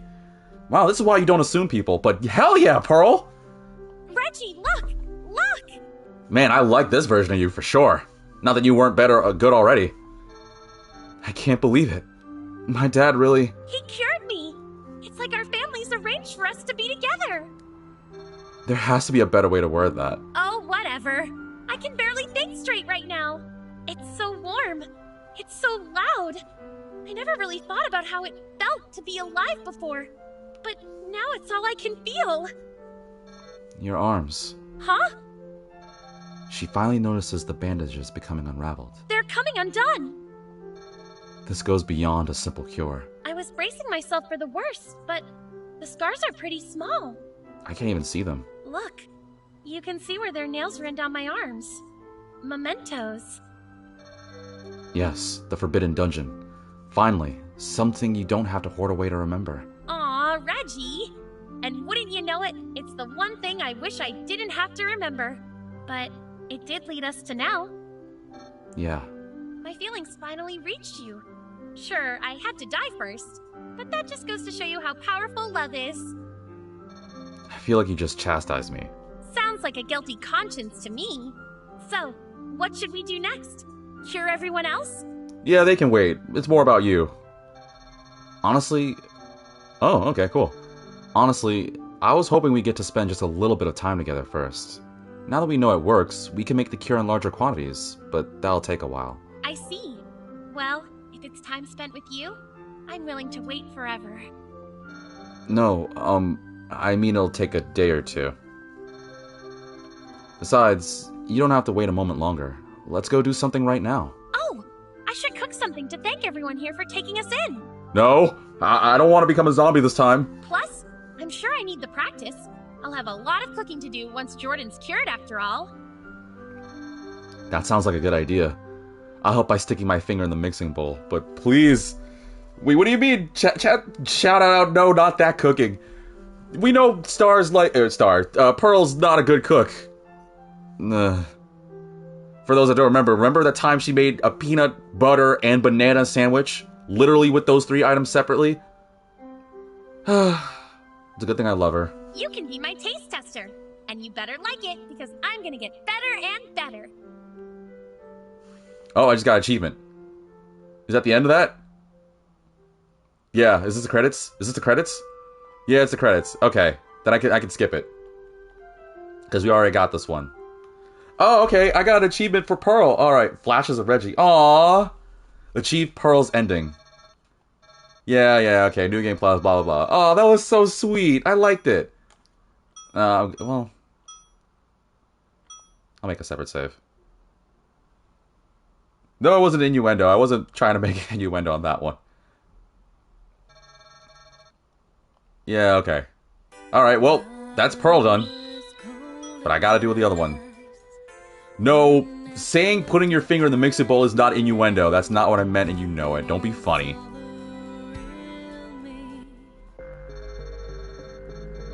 Oh, wait. Whoops. Wrong button. Darn it. Okay, well, we got Pearl's ending done. So, time to go for Jordan. Let me just go back to the other save to do so. I don't think I need to do the Emily thing. So, hey, it's my job. I'm always here to keep people on their toes. Thanks. Alright. Yeah, well, We did Pearl. Which is good, because we get to see, like, how everyone looks when they're human. Oh, I can't do... Oh, because I need to hear Emily out. Alright, well, we did Pearl, so next up, Jordan. This one's for you, Axis, because I know you personally like Jordan more than anybody. Jordan. oh, the feisty broad. Yeah, you two seem thick as thieves. Makes sense. it's funny you say that. We're both only able to be our true selves around each other. I guess there's something valuable in that. Damn right, kid. That's how old Buck here feels about you. Hey, you already had your ending, Buck. Don't try to romance me now. It's different. I swear. Whatever you say, kid. I'll go and ask Mr. Vip when the cure's gonna be ready. You talk up your lady friend about trying it out. Without another word, Buck tips his hat and jogs off. You collect Jordan from the prison cell and bring her back to the courtyard. Yay. Recess. Hey, it was a good show. And a good movie. I wasn't talking about that one. There are no monkey bars here. Sorry. Remember how I just hang on them till my arms felt numb? Yeah, it was creepy. That's when you and Pearl made up the see how long Jordan can hold on while we tickle her with whatever game. Well, you always seemed like such a sourpuss, and just hanging there wasn't helping your cause. I was depressed. I had to move in with Pearl's family, couldn't switch schools if I wanted to, and... It's okay, really. I'm glad we got to laugh, even if it was involuntary. I don't know if I was laughing so much it made me cry, or if I was crying because you helped me to realize I could still laugh. Not like it matters. Jordan crosses her arms and huffs a loud sigh. So, did you talk to Pearl yet? What about? You dumbass! Did you tell her how you... Wait, you're teasing me again. You almost caught yourself that time. I must admit, you've gotten better at picking up my joke responses. Not good enough yet. But for real, no, I haven't had a chance. Why am I not surprised? And why did it work out this way? She shakes her head with an incredulous grin. I'm afraid I don't follow. Pearl approached me about it. Well, we ended up being in adjacent cells, so it's more like we could chat in private between the prison bars. Uh-oh. Wait, you two talked about... Ooh. She was like, "Hey, Jordan, I think you and Reggie have been a super cute zombie couple during this adventure." That sounds nothing like her. Ugh. You're trying to tease me. So what if it didn't work? She really did ask me about you, though. Normally, that'd be nothing new. But your question was way too serious. What did she ask you? If she's been too selfish? I said no, of course. But she wasn't happy with that. She said something like, she's tried to possess things for years, but some things just don't want to be owned. You know how she is with metaphor. Yeah, sucks at it. I do indeed. She cried. I cried. It was weird. But in the end, I think that was the only way she could admit that she knows she's been in the way and is going to give you and me some space. Huh. A little... That's actually a surprisingly forward step of her. And convenient how that worked out, but okay. That's a lot to admit and agree to all of a sudden. Well, I might have been a little forceful about being given some space. I can count the times we've gotten to hang out alone on one hand. We've hung out more than that. I'm not counting any of the times Pearl fell asleep first. Or those times she'd play on her phone or whatever while we did something else. Ah, then yeah, a handful is about right. Thanks for doing my job for me, I guess? Someone has to. Anyway, I think that was her way of giving us her blessing, so... Jordan squirms, but quickly plunges her face towards yours and delivers a peck on your cheek. However, the peck was with her nose and not her lips. Ugh, lame. Oh! You couldn't even kiss me right? Ah, what a cold nose. I almost really did it, you know. But then I remembered. I don't want to make any memories of that sort with you until you cure me. So, getting stabbed with my nose is the best you're going to get. Ouch. A demo version of the retail game, you could say. I'm not gonna buy you, if that's what you're asking. You know what I mean. Maybe the inability to work with metaphor is a genetic thing. Ugh, I can't stand you. I can't stand you either. Good. Sorry for going off track. What did you bring me out here for? Want to be cured? She cracks a smile. Are you kidding? Is it already ready already? Say that 3 times fast. The alcohol comes mixed in. All you gotta do is supply the party. We're so lame. I mean, yeah, that's why I said it, but of course you know what I'm referencing. Seriously, Star? You said... I'm not... I'm not saying that. Nothing's too obscure for me, Jordan Hollandaise. Not even you. Well, good. The cure's almost ready, but we have to, you know, test it on someone. I get it. It's because I'm the smallest. What? Why? If it works on me, then you know the dosage isn't too strong. I'm the smallest, so I need the least of it. Oh, I wasn't thinking like that. I'm not sure it works that way, but it sounds like you're up to the task. Duh. What are we waiting for? The sooner I get cured, the sooner we can make it official. Right? Damn right. And so Jordan accepts the responsibility of testing the cure. The recovery process was slow, but soon enough, the cure took hold. Some time has passed. Hey, Oh, I guess a lot of time has passed. Hey, Jordan! I found some tape on hipster mustaches for your next vlog. And in terms of lighting the scenes, the color temperature was as confusing as boiling a soda in winter. Can I see what she looks like already? Ah! You open the door on Jordan, who seems to be recording an episode of Horse Feed. Ah, there we go. Now she's human. She also is a lot tanner. Wow, I guess it really is when you're a zombie, you're just like kind of like pale, huh? Nice computer. I said to stay out while I'm recording. Now I'm going to have some dork mumbling in the background audio about hipster mustaches. Guess I'll just start again. Sorry. I was excited about the fantastic twirls and curls on these top-of-the-line tape stashes and ignore the do not disturb sign intentionally. Why, you... Jordan starts to shine her mouse's infrared light at you. Ah, man, that's actually bright. Ah! Trying to escape from me, will you? Not a chance. Take that! The light of truth will follow your gaze. Stare at it too long and it'll burn your retina. Anything but that! Sorry. Jeez, I can't even begin to tell you how great it feels to have a running PC. Mr. Vip really hooked us up. Not like the internet cares, though. Yeah, but you know what they say. Create a big backlog of content so you can course correct without having to go AWOL. I've never heard that before in my life. Who knows if I'll need to find a new angle once things go back online. That's why I'm making as many of these videos as I can now. And you're not wearing a disguise this time. I'm just doing ADR work today, so it's audio only. I don't need a disguise. Your webcam's on. Fine! Don't you know when to quit? I think it'll keep people on their toes. They can't tell if the real me is wearing a disguise or a wig if I do this just once. Just once, huh? That's not all, though. Jordan reaches around the other side of her desk and produces a set of tape-on hipster mustaches. But you just bought those. What is this trickery? I was thinking to switch things up. Maybe I could have a guest star or something. Don't get the wrong idea. It's just something to try out in case people react well to having more back-and-forth film analysis, and definitely not because I want to show you off to everyone. Yeah, huh? I'm okay with that. Oh, that's all it is? That's all! Then I'd be thrilled. Me too. I think our chemistry will shine and make the content that much better. Whenever something comes from the heart, I like to think people can tell. I do too. But there's only one way to find out if it works for us, huh?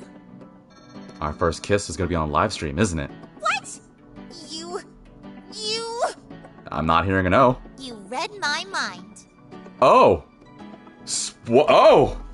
Sweet! Oh, I just got it. Yep, there's an achievement too. How soon dead are you? Oh, okay. Funny game. Yep, that's Jordan's ending. Vicha ending with Jordan. Oh, that was cute. See, you always know your best romance is the ones with your closest friends, man. Sometimes that's all what love is. You don't have to go out of your way to find that perfect person. Sometimes it's someone just kind of right there for you. That's awesome. Alright, I'll definitely take that. That was very cute. I like that one too. Alright, who's next? Going in order would be Kairi, right? Yeah, so Kairi's next. Yeah, well, I like that one too. That was very cute. Wasn't expecting her to go along with that whole thing of, so our first kiss is gonna be on a live cam. Like, yep. All right, so I guess next is Kairi. Going in order. Let's ask Kairi. Curing the brains of the bunch. Gotta admit, I didn't think she was your type. Well, that aggressive side of her kind of got me. Plus, she's got a cute voice. And blue. There's always the blue. I don't think you know her as well as I do, Buck. Otherwise, you'd sing a different tune. She's a really interesting person, and we work well together. Just keep your pants on while you're at the workplace, kid. Don't want none of that drama in this messed up world. Why does everyone immediately tune to this? It's not just going to be a physical relationship. Is it? Sure. I'll go and let Mr. Vip know. You talk to your nerdy girlfriend about it, and come get us when you're ready. Buck saunters off, leaving you to go to collect Kairi from prison and bring her back to the courtyard. You do so. So this is the inner sanctum of our new sanctuary, huh? There has to be a term for how close that was to arriving. Stop with your jokes for a moment. I'm carving the scenery into my memory. Yes, I think this will do. For what? Did I miss something? You asked me out here to confirm that I am willing to test a cure before anyone else, did you not? How the flip did she figure that out so quickly? Well, she is the brains of the bunch. Yes. I figured as much. So this is what it means to be whipped by your lover. I think we actually are having a physical relationship. Oh my god, now I'm starting to get this imagination going.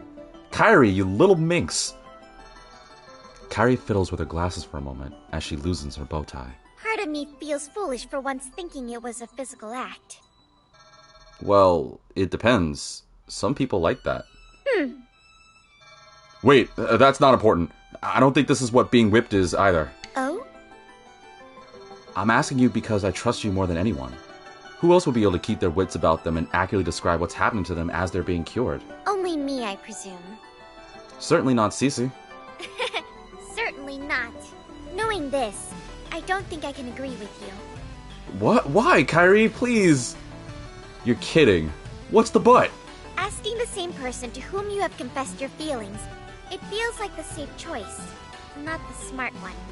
For instance, what if the cure does not work? One less lover for you to worry about. Perhaps another of us is next in line. Oh. In other words, I don't want you to ask me. Maybe I'm bringing into this, but wouldn't that be also considered like, you want me to go through the girls one by one, and if it just so happens not work, she's like, finally, all the competition's gone, which means it's more likely you and I will end up together. I hope that's not the way I should be taking that, but it kinda is.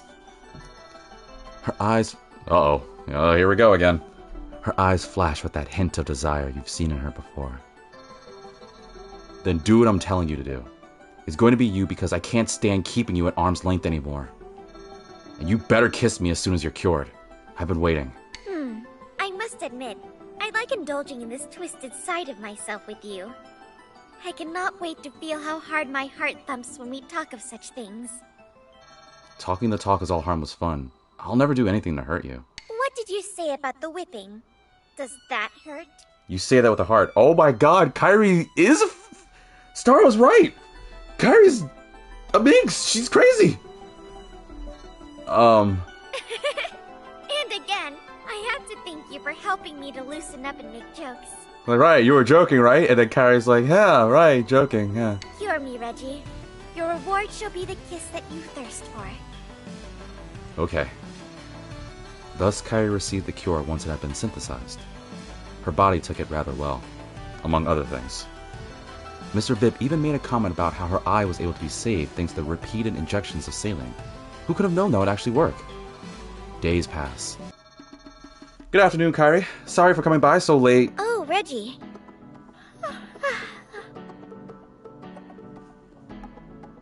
Yes! Seriously, are they all, like, darker skinned? Like, well, I guess it makes sense. So I guess when you're a zombie, you're just kind of, like, paler, huh? I gotta keep it in mind. Pardon me. I seem to have slept in. You slept in your old uniform? They have almost become a comfort of sorts. Does it bother you that I sleep in these? Not at all. I don't know.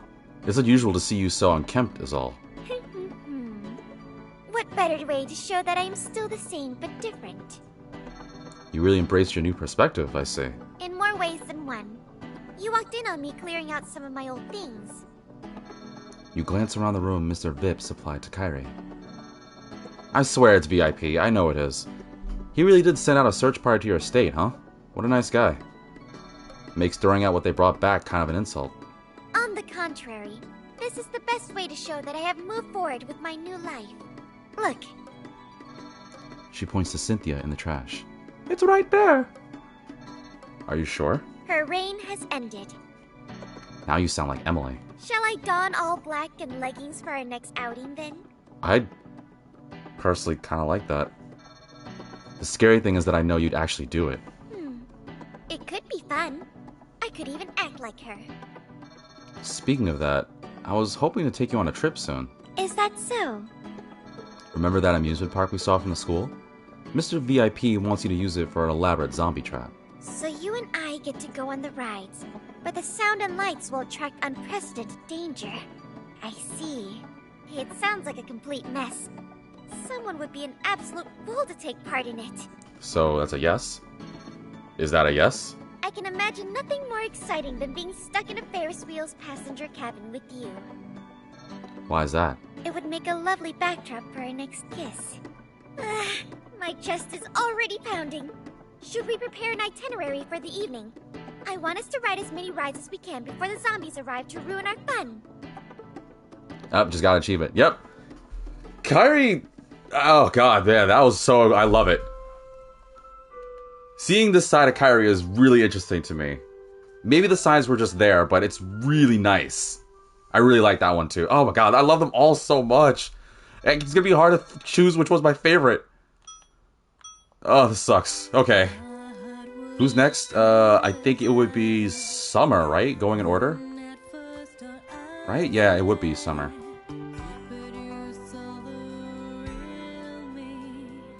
Yeah, it would be Summer.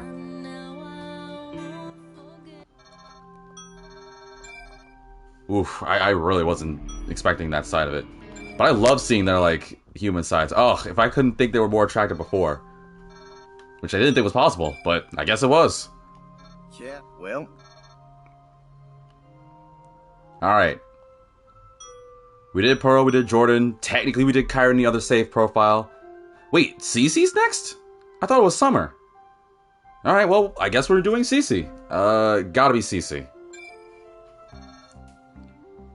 Yeah, you're not just picking the pretty one, are you, kid? I mean, all things considered, Cece's actually really brilliant, so... She's pretty, sure, but I want to be her for a very different reason. Different how? Let's just say I played her game, and it showed me that a little love can go a long way. Alright, kid. Whatever you say. Don't judge me!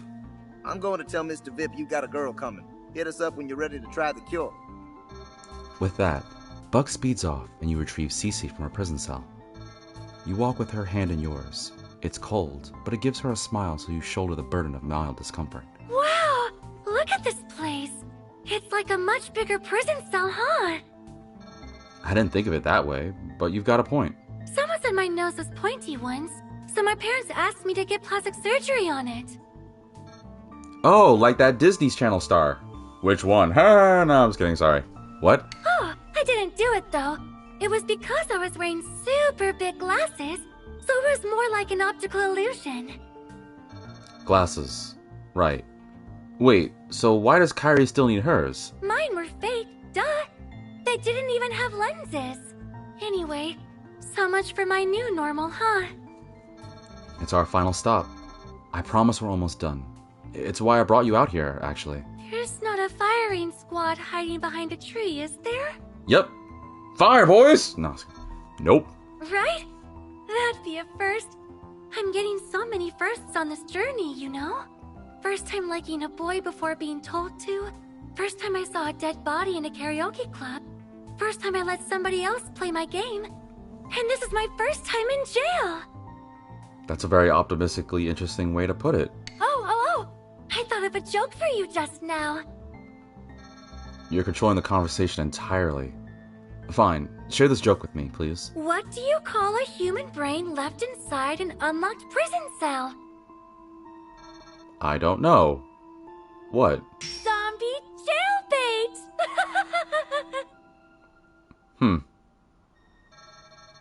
Oh. That was... We can't be making jokes like that, Cece. Oh, come on. Bad jokes are good too. Suddenly, Cece wraps both of her arms around one of yours and pulls your elbow into her chest area. So, what'd you bring me out here for? Is it a picnic date? Not yet. I haven't cured you yet, remember? But that's why I brought you out here, away from the others, to ask you something very important. I do! I didn't get to finish. I didn't ask the question. Huh? Sorry. I meant that I do remember you haven't cured me yet. Oh. Or do I? Do you remember? No. Or do I really mean that? This is gonna get cyclical. Cyclical? Cyclical? I never heard that word before. Well, I know how it sounds in my head, but I don't know the proper way to say that. I mean, I know cyclical, or cyclical. I think it's cyclical. This is gonna get cyclical. I feel it. Then hurry up and ask already. I can hardly wait. I wonder if people got me, like, that... It was a really dumb joke I tried to do about, like, saying that word over and over. Never mind. Oh, being a content creator is hard. Fine. We have the cure, but we need to give it to one person as a test case. You know, to make sure it works. I want to ask you if you would consider being that person. Ooh, another first! I guess if you want to think of it that way, sure. But why me? 'Cause you like me lots? I'd be lying if I said that had nothing to do with it. I'd also be lying if I tried to come up with some excuse about how you could better help everyone only by becoming human again. So it's because you like me? That's so sweet. That makes it sound so simple, though. but it's all I can do to show you that you're my treasure. Aww, because I was hers in the game. You get it? Yeah, you get it. You get it. Like a Burbanonia! Yeah. It's also a way to let you have a say in your own life. So I get to choose. Nobody's pressuring you, Cece. I want to ask my most treasured person before anyone else, but if you don't consent, that's entirely fine. It's hard to agree when it means becoming a test subject. I really wish there was a bunch of verb plus noun choices for me to pick from. It's kinda hard when it's all up to you. But I did decide to travel with you on my own, way back in the mall. That was actually the first time I really had a say in my own life. Lucky for me, it was the bestest choice I ever made. I kinda set the bar high, huh? If you say so. I'm glad you feel that way. This is totes the second biggest choice, though. What happens if it doesn't work? Nobody knows. It's untested outside of my dad claiming that it works. Maybe it only works on certain types of zombie? Zombies like us, who can talk and joke and make you blush. Exactly. I'll do it! You said that so readily. Well, 'cause I'm ready. It wouldn't be my first time dying, so I don't mind if it fails. I found the cutest boy ever, made real friends, and had so much fun fighting weird monsters. But if it does fail, Cece steps back, pulls out her calculator, and holds it toward you. Will you find a way to publish Verbnonia for me? There's no need for that, Cece. This will work. I believe in my dad, and I believe in you. I'll do my best to make the cure work on me. And then we'll go on that date. And have not cold and dry kissy time. Especially that. Right. With that, you and Cece head off to meet with Buck and Mr. VIP. There were a lot of people who showed up to watch the cure be administered to Cece. Rumors of a beautiful zombie who yearned to become human again seems to have circulated. You can't help but think Bunk is responsible, that prick, but at the same time, Cece does have an allure that is almost magnetic. She seems to attract attention even when she's trying her hardest to avoid the spotlight. Cece had to be placed in a separate recovery room for a day or two. The claim was simple observation, since another rumor started to spread that her recovery somehow removed all traces of her wounds. Mr. VIP allows you to visit Cece on the second day. He asks that you inform her that she can leave when she feels ready. Cece, I'm coming in. Are you decent? I really hope you are, because I don't want to press X and this becomes something, because there might be younger audiences watching this. Come and see for yourself, if you dare. That is not kind, but alright. Well, that's a good enough invitation for a vampire. It's good enough for me.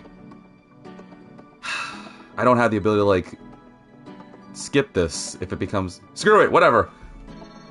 You pause before opening the door, just like the player who's saying this is pausing before pressing X, unsure what the hell you just meant by that. You did hear Cece giggle, so perhaps her sense of off-the-wall humor has started to rub off on you. Oh, okay. That wasn't as bad as I thought. There he is. I got nervous. I really did. Holy crap. You look incredible. Actually, she really does. Well, yeah. Now I see why you like that dress so much. It's all about the skin tone. See? You get me. But here's the big secret. This is a different dress. No way. Yes way. I asked Mr. Vip for new clothes because my other dress was all ripped and stinky. He said he had just the ticket, and then he gave me this dress. Frighteningly convenient, my dear. Especially since it looks exactly like the other one. But I digress. Oh, that reminds me. Look at my shoulder. I heard that it healed without any scarring. Well, that's a lie. Look around the top and back. I kind of wanted the whole scar, though. Why? I don't know. A badge of honor? Something beauty isn't skin deep? True. It's small, but there's still a scar. Funny, it isn't ugly at all. In fact, I can't help but smile when I see it. I wonder why. Cece smiles wider and wider until she cannot hold herself back. She jumps up, wraps you in a big Cece bear hug, and kisses you all over your face. Did the cure not cure your zombie lust for attacking humans? With a laugh, she lets you go and settles back down on the ground. I had to do it, though. I promised myself I'd greet you for the first time as a human with a bang. Not literally. And not in that way, you perv. Darn it. She got me to it. Didn't think it, didn't say it. Maybe that makes me the hey man? Hello! I'm sure Jordan would love that joke too! I don't get that joke, actually. Well, we're gonna have to curb the text speak. Oops. I tried so hard not to do that for the longest time, but it slipped out. So what are you doing on the floor? Well, after I got my dress from Mr. Vip, I was like, man, I want to ask for more things. So, I asked if he had any books on programming. These are all programming books? Yep, and I'm already starting to take notes on stuff. I really want to make something that people can do more than just play. In fact, I want to make this very game you're playing. Kinda like in Verbnonia. I want my games to speak to people. I want them to be able to grow and change after they finish. I want them to feel like they learned something about themselves they forgot, or never knew was there. In a way, I want them to feel like we're friends, even though we've never met and probably never will.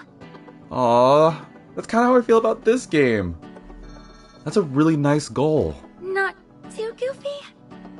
It's very CC. That's good. I want everything to be very Cece from now on. And Cece is totally bringing these dorky books with her when we go on our date today. You don't mind, right?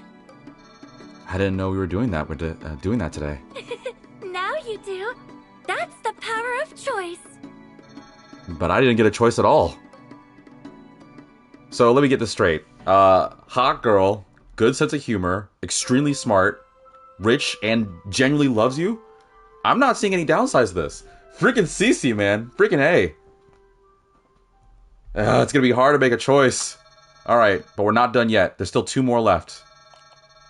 We still gotta do Summer, and we gotta do Emily. So Summer's next, since I thought it would be, I swear I thought it'd be, Summer first, but whatever. Alright, Summer. Oh, whoops. Wrong thing. Hold on. Sorry, let me go back. And then I have to do that cutscene again for Emily. well. But after that, we're almost done. So a little bit longer, folks. Okay, let's see here. Summer, you earned it. Summer earned it, Buck. She sure did. That spunky fighter would probably be the last living creature on Earth. Yeah, I really love her toughness. Plus, I really think she needs to get her wounds looked at. While the other girls are mostly intact, she's walking around with her rib hanging out. Could be worse. How? Anyway, I'm gonna go tell Mr. Vip about this. Let us know when your boss girl gives you the go-ahead. Buck smirks and waves before jogging off. You retrieve Summer from the jail cell and bring her back to the courtyard. Man, I miss the breeze. It's so dank in that shithole, Reg. I'm really sorry. I wanted to get you all out of there as soon as possible. Oh, you're gonna break us out of jail? Nothing so action-packed, I'm afraid. It's cool.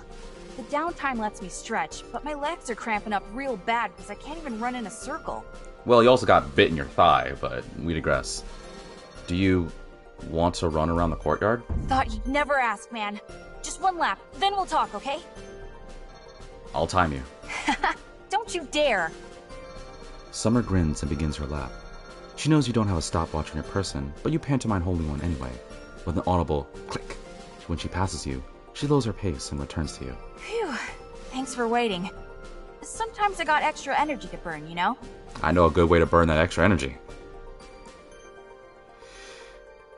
I didn't have anywhere else to go with that. I'm sorry, viewers. Not a problem.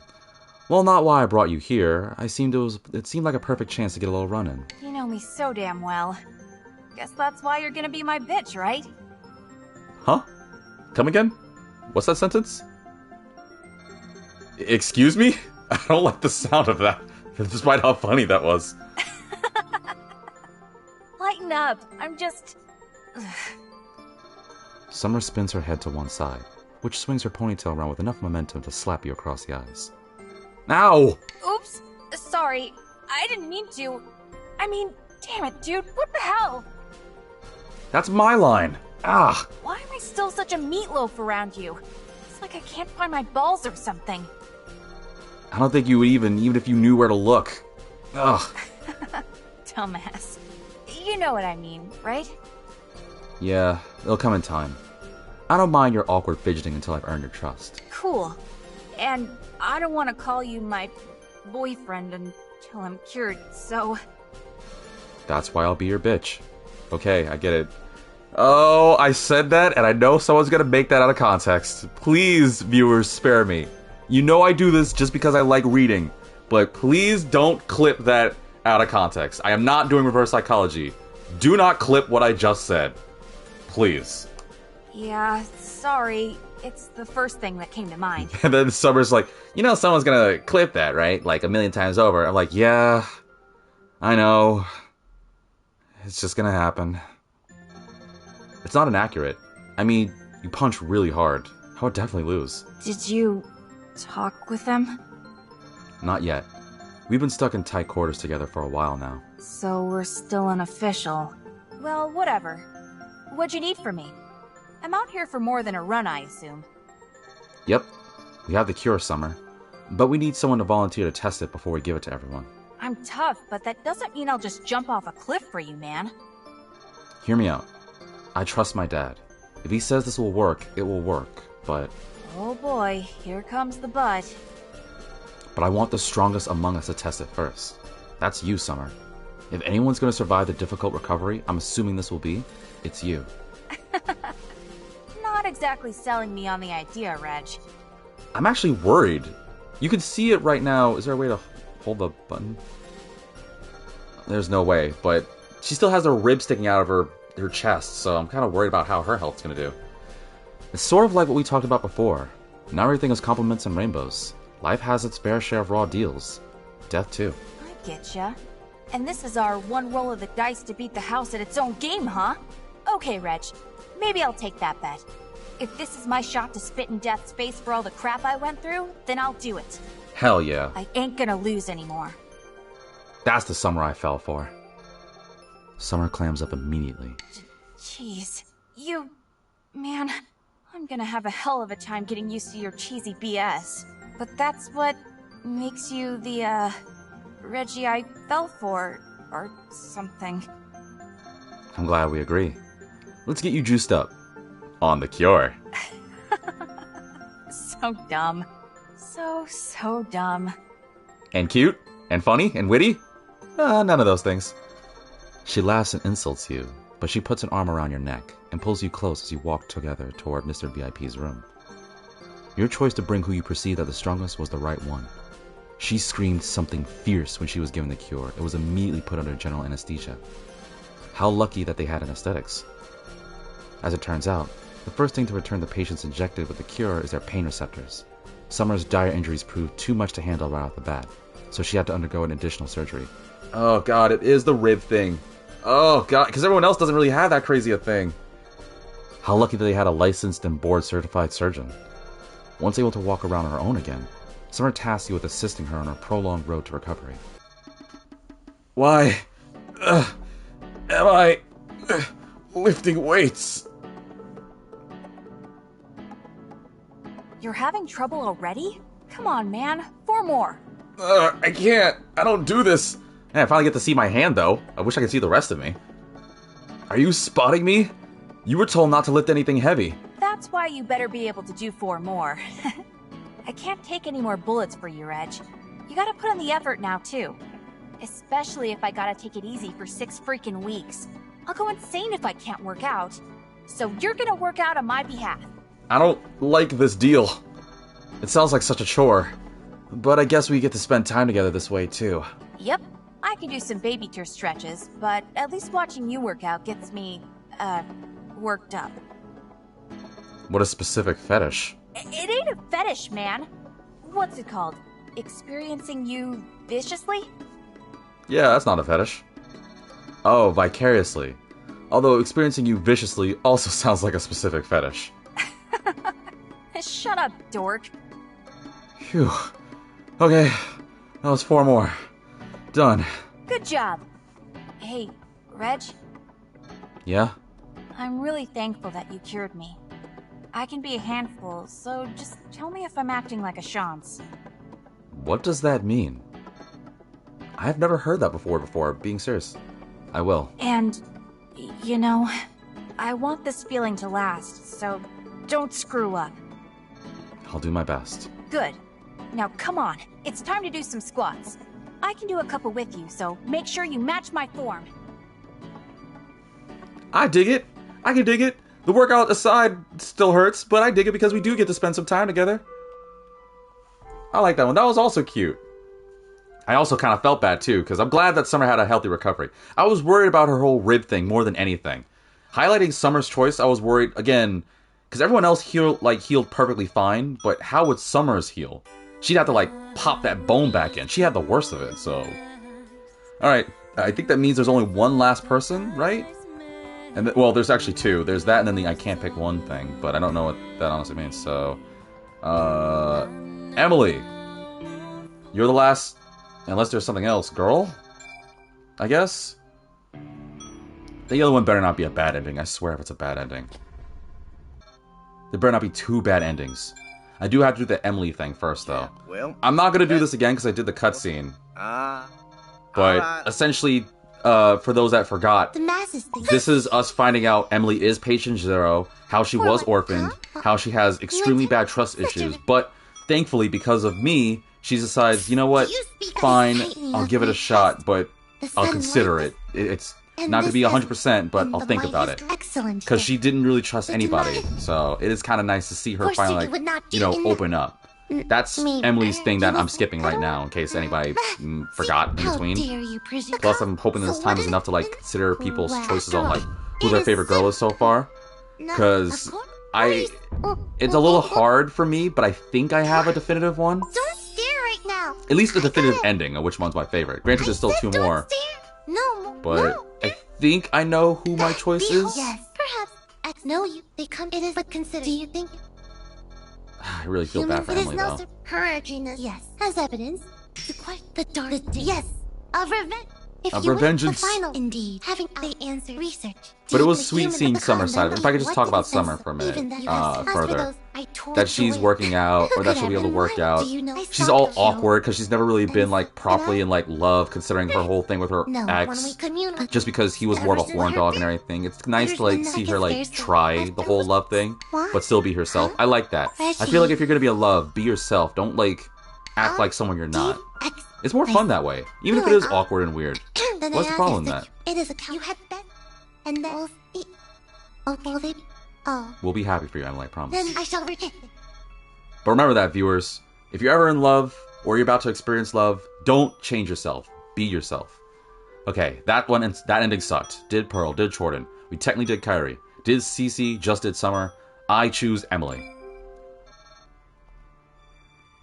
You're insane, kid. I've been told as much. She and I both are, then. No argument there. Not gonna ask why. Alright, kid, I'll humor you. Why? It's not my place to share her past. But if what Mr. VIP was saying about the geneticist material is true, then Emily's the closest we're going to get to a pure breed? She's not an animal. Yeah, but that's what you mean. She's a pure zombie. Pure crazy. She's the only one, after all. Unlike anyone else that has injuries, she's just naturally looks like that. Well, not naturally, but still. Yes, Buck. So that's why she's the best choice for this. If it works on her, it means we might even be able to destroy the Genesis material with it. Oh, now you're talking my language. Blow some shit up, break into a secret government facility, and obliterate some gigantic mutant experiment? It certainly sounds like a Buck-centric adventure. Great. I'm gonna start packing my things. But first, I'll tell Mr. Vip about your plan. Come get us when your psycho girlfriend is ready for the cure. You don't have to add the psycho... Never mind. Bug zooms off. At least you've learned how to manipulate him a little bit. You once again fetch Emily from her prison to bring her back to the courtyard. We meet again, happenstance. Surely my parting words left you with such a burning in your loins that you could stand nary a moment longer without my divine presence. Depending on who you say that to, can be taken a different way. Not my loins. No, that would be problematic. Excellent. The cosmic ones foretold of my second coming. This is it? It is indeed. Then my time as queen will be coming to an abrupt end. So be it. I will accept the punishment decided for me, but I will not show compassion when the world crumbles due to my absence. I hope that you wouldn't see it as a punishment. I just want you to have a better life than you did before. Why not think of this as a chance to wipe your slate clean? Only a coward would find solace in such hollow words. Wipe a slate clean and its sins will scatter everywhere. On the floor, on the eraser, on the person wiping it clean. Forsooth, to wipe a slate clean is to dirty all that surrounds it. This is a metaphor, right? For some reason, I just pictured you wiping a literal slate clean and getting chalk dust all over your black dress. Stop it! I'm being serious. I apologize, my soon-to-be former queen. Blah ha ha ha. Even now he knows his place.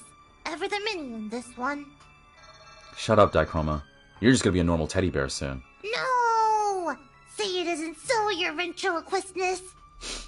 Had I not informed you of your new lot, Dichroma, you have served me well and will remain by my side.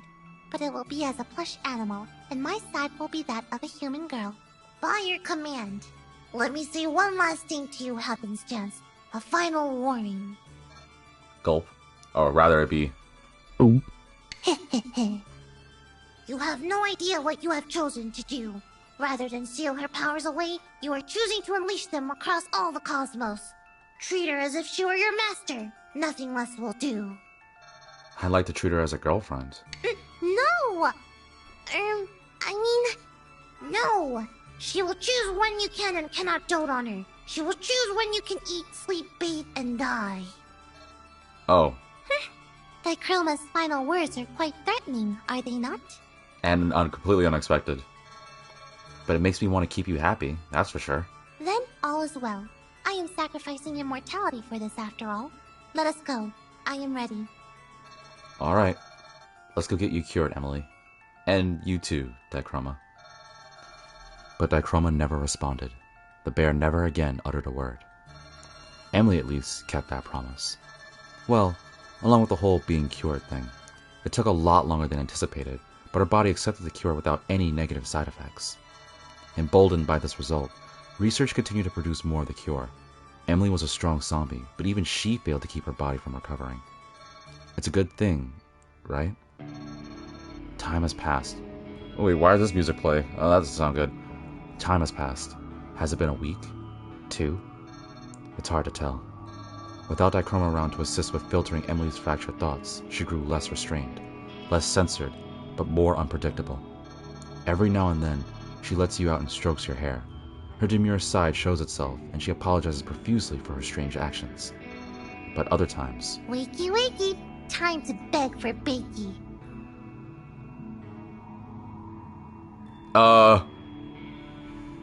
Wait, she has 2 different color eyes? She has mitochondria automatically? Wait, is that the term when you have 2 different color eyes? That's freaking awesome. Secondly, why does she have a knife pointing at me with a cage with my name? I missed something. A lot of something. What's with the knife? I was thinking of ways to bring you unbridled pleasure, and so I thought to use it for its intended purpose. That would cause me pain, not pleasure. Which is... To slice this tower of pancakes. Oh. Phew. She chucks a plate of pancakes your way.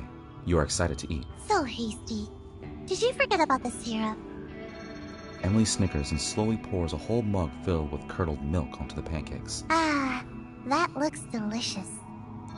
Maybe I'm not hungry after all. Then, if you no longer need it to help you eat, shall I use this knife to remove your tongue, fry it up, and serve it back to you? We need to have a talk about this. What an exotic punishment. You broke character again.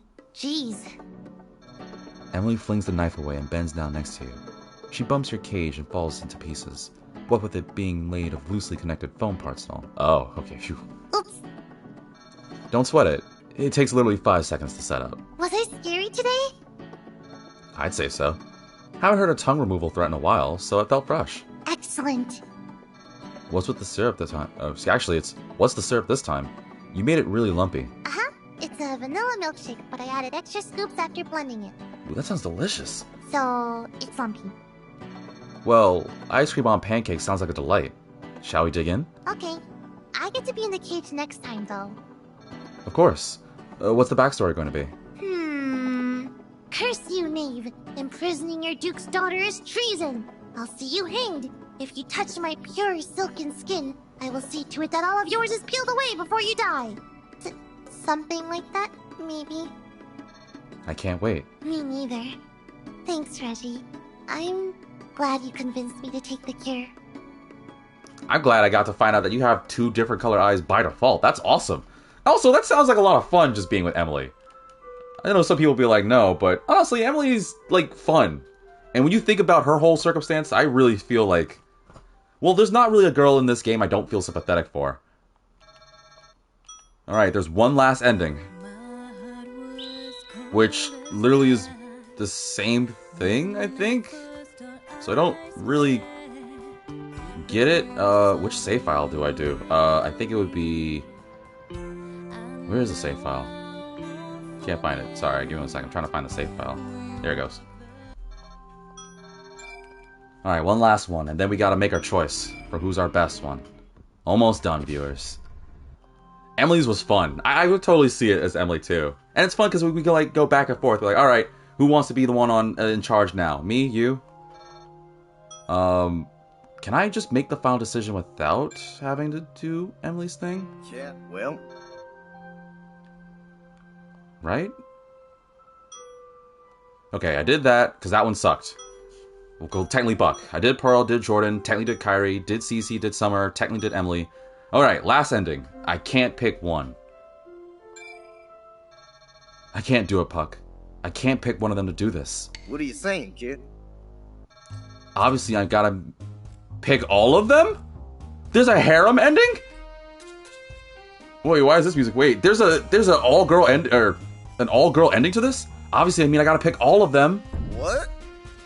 I'm surprised too. They all fought for this, so let's just go ahead and give it to them. If it works and they're all cured, I'll be the coolest guy in the whole wide world. Second coolest kid. Speak for yourself. Whatever you say, Buck. I don't even care to argue because the thought of having every one of my friends becoming human again is too exciting. Well, I guess I understand where you're coming from, kid. How about this? I'll cook us up a damn good bird if it works. Those girls will probably drool enough to fill an above-ground pool since they haven't had a normal meal in a long time. Same. That sounds awesome. It just so happens that through my various interactions with them, I know what foods they like the most. The bird's happening. Ain't no arguing that. But it ain't Thanksgiving yet. I said the bird is happening. I know. I think Pearl would kill for some pizza. Emily needs hot dogs and milkshakes that aren't rotten. Tempura, steak, soda pop. Oh, and Kairi will want some Japanese food. That's a little presumptuous, kid. Oh, come on. Everyone loves ramen and curry. Facts. I don't know how to make that crap. I'll make it then. Then I'll help out. I'm sure the girls will want to make some of their own food too. It'll be a feast that we can cook together. All right already. And let's ask Mr. Vip how long it'll be before we have 6 cures ready. Yay! Oh man, I'm not really the type of person to say yay. And so, everyone chooses to wait until they can all die into the risky pool filled with an untested zombie cure together. As for you, you choose to keep the faith. After all, this is your dad's special concoction. He's never steered you wrong before, right? Naturally, it worked without a hitch. Phew. You and Buck keep to your word about the feast. The girls help out too, just as you expected they might. Birds ready? Make room, kidlets. Don't call me Kidlet. Oh, sweet! Everyone is human! Oh, this is already best ending. Thank God. I mean, I still have my favorite one, but this is definitely best ending. The cheese is so melty and greasy I can't even describe it. And it actually all does look really good. I've never seen you make a face quite like this, Pearl. It's precious. You can tease me all you want today. I'm in heaven. Such crunch. These orange puffy objects release their spores all over my hands whilst they dine on them. Is this the manner of eldritch pollen? the Cheetos Puffs. I don't know what that means, but it's so cute to see you with cheesy dust all over your mouth. Can I lick it off? What? Stay back, human harlot. Perhaps since we are both human now, I can deign to share my bounty with you. But my person is not to be shared with any. Ooh, at least let me feed some to you. This is so embarrassing to watch. Loosen up, Jordan. Check out my chopstick skills. You're not going to try to feed me too, are you? She already said no to me. Open up for some mushrooms. Say, ah. Fine. But I don't like this kind of attention. I'm only doing it so you both stop. That's all. God, I would kill to be there. Not just for the girls, but all that food, man. There you go again, Jordan. Just be honest. This is a celebration, so eat up. If other people want to help you eat, then let them. Then why don't you ask Kairi to cram a slice of pizza into your mouth? Jeez. Pearl, please feed me some pizza. If you end up smearing my face with grease, then I shall pour grape drink all over your hair. You're blushing. And I think you're starting to breathe a little too hard on me, Kairi. She's got that side of her now. My apologies. I have yet to learn the line between what is acceptable and unacceptable chaos. More like wholesome and lewd chaos. Is everyone having a good time? Can Buck and I make anything else? Your current offering will suffice. Gluttony is not a trait that the mortal human queen of the cosmos wishes to attain. She doesn't want to get fat! She's so adorbs! Who would want to? She's talking back to me in her cutesy voice. Please feed me a hot dog, my queen! Please, please, please! All the girls are doing is feeding each other. Is this normal, kid? Who cares? I guess it can be. Are you gonna feed me a delicious cut of that bird? Kid, I'll carve the damn bird, but you can feed yourself. Why don't you two louts sit down and eat with us already? Reg is the man of the hour. Nah, the man of forever. Oh, you. I'm nobody special. Reggie, you're special to everyone here now. It kind of makes me jealous, but I don't think any of us would deny that we owe you our lives. Yeah, I'm with Pearl on this one. You really saved us all. The crappy part is that now I have to compete with 5 people instead of just 1. What was that last bit? What was that? I couldn't hear you because I was chowing on the shrimp tempura. How did it get so crispy? You like that? I got one of them fancy air fryers up and running. Don't need hardly any oil and it does the job. I think everybody needs to get an air fryer. Facts. I think I'm gonna open up a juice jitsu and start offering food too. We'll take the blue-collar world by storm. This sounds like fun. I often ran business simulations with my family back when I was being tutored at home. So I would love to offer my aid for the financial and logistic end. Count me in. I can help cook and come up with new spins on your smoothie formulas, Summer. Uh-oh. Then I'll help too. What are you gonna do, Jordan? I can market. I'll do a web series or something. Some of my old Horsebeat subscribers are probably still alive after all. Can you also market for me so I can get bigger as a content creator? And that way everyone watching this video can like and subscribe and tell their friends too as well. And family too, so I can get bigger. I don't do requests. Ugh, great. Do you need money to do all that stuff? I'm not sure how the economy works right now, but I'm betting it'll normalize once the cure spreads. So, yeah, I guess I should wait until I have some cash saved up. Well, because I was thinking, maybe the Fontaine family can just buy Juice Jitsu. Then we can make whatever we want, right? Whoa, my dad would shit a brick if he heard that offer. Cece, that meant the world to me. Okay, then let's put Juice Jitsu all over the world! Foolishness. All this talk, but you lack one thing. Which is... Minions. We'd have to hire employees, duh. That much is obvious. Rejoice! The Cosmic Ones have guided us together for this one purpose, and my role is clear. The face of your global domination will be... me! To see my glorious visage on every product consumed will remind every single mortal that their subsistence, nay, their continued existence, is due to me. I mean, I was about to make a joke on that, but technically she does have a whole cult following of her. If you remember from way earlier, she had a lot of people that were devoted to her, so... Unless they're gonna go a different way, that's how I'm taking it. That's the cutest thing ever! What? How? Summer, if I'm gonna buy your juicy drinkies or whatever, I have one condition. Don't even trip. I never wanted my face on those vending machines anyway. Yay! I see. So Emily is going to be the face of the new Juice Jitsu, our mascot. I hope people don't think our food is scary because of her. Be at ease. With this decision made, your success is guaranteed. I don't really get it, kid, but it sounds like everyone's just come up with some kind of restaurant plan. Yeah, her too. You better not think your next adventure is gonna be some kind of management thing where you gotta bring in business for your lady friends. That would be a silly sequel. I'm sure we'll get involved in something eventually, but I'm just glad to hear everyone getting along and finding another goal to work toward. I intend to be with them every step of the way. Guess I'll stick around too, kid. I worry about you with all this estrogen around.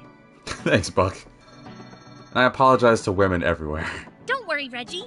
We'll find our parents, too. In fact, I bet they'd come and find us if they learn about our new restaurant idea. Yeah, that sounds like Mr. Happenstance for sure. His nose would lead him right back to us. Yeah, we still never found out our dads, huh? Is this room for a sequel? Is there gonna be a sequel to this game? Are they gonna zombify again? I guess technically we haven't cured everybody. The world's not completely back to normal. Oh wow, I wonder if there will be a sequel to this. Yeah! Well, there's only one way to end this conversation. Everyone got a glass? Hang 'em high, hang 'em low. Drinks are on me, so let's go, go, go! Cheers! Everyone clinks glasses, juice boxes, soda cans, whatever they have. He had to say the stupidest cheers ever.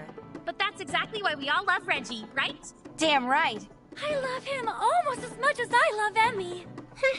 His antics please me. I will allow them to carry on. I am grateful to have met him. And all of you too. Good for you, kid.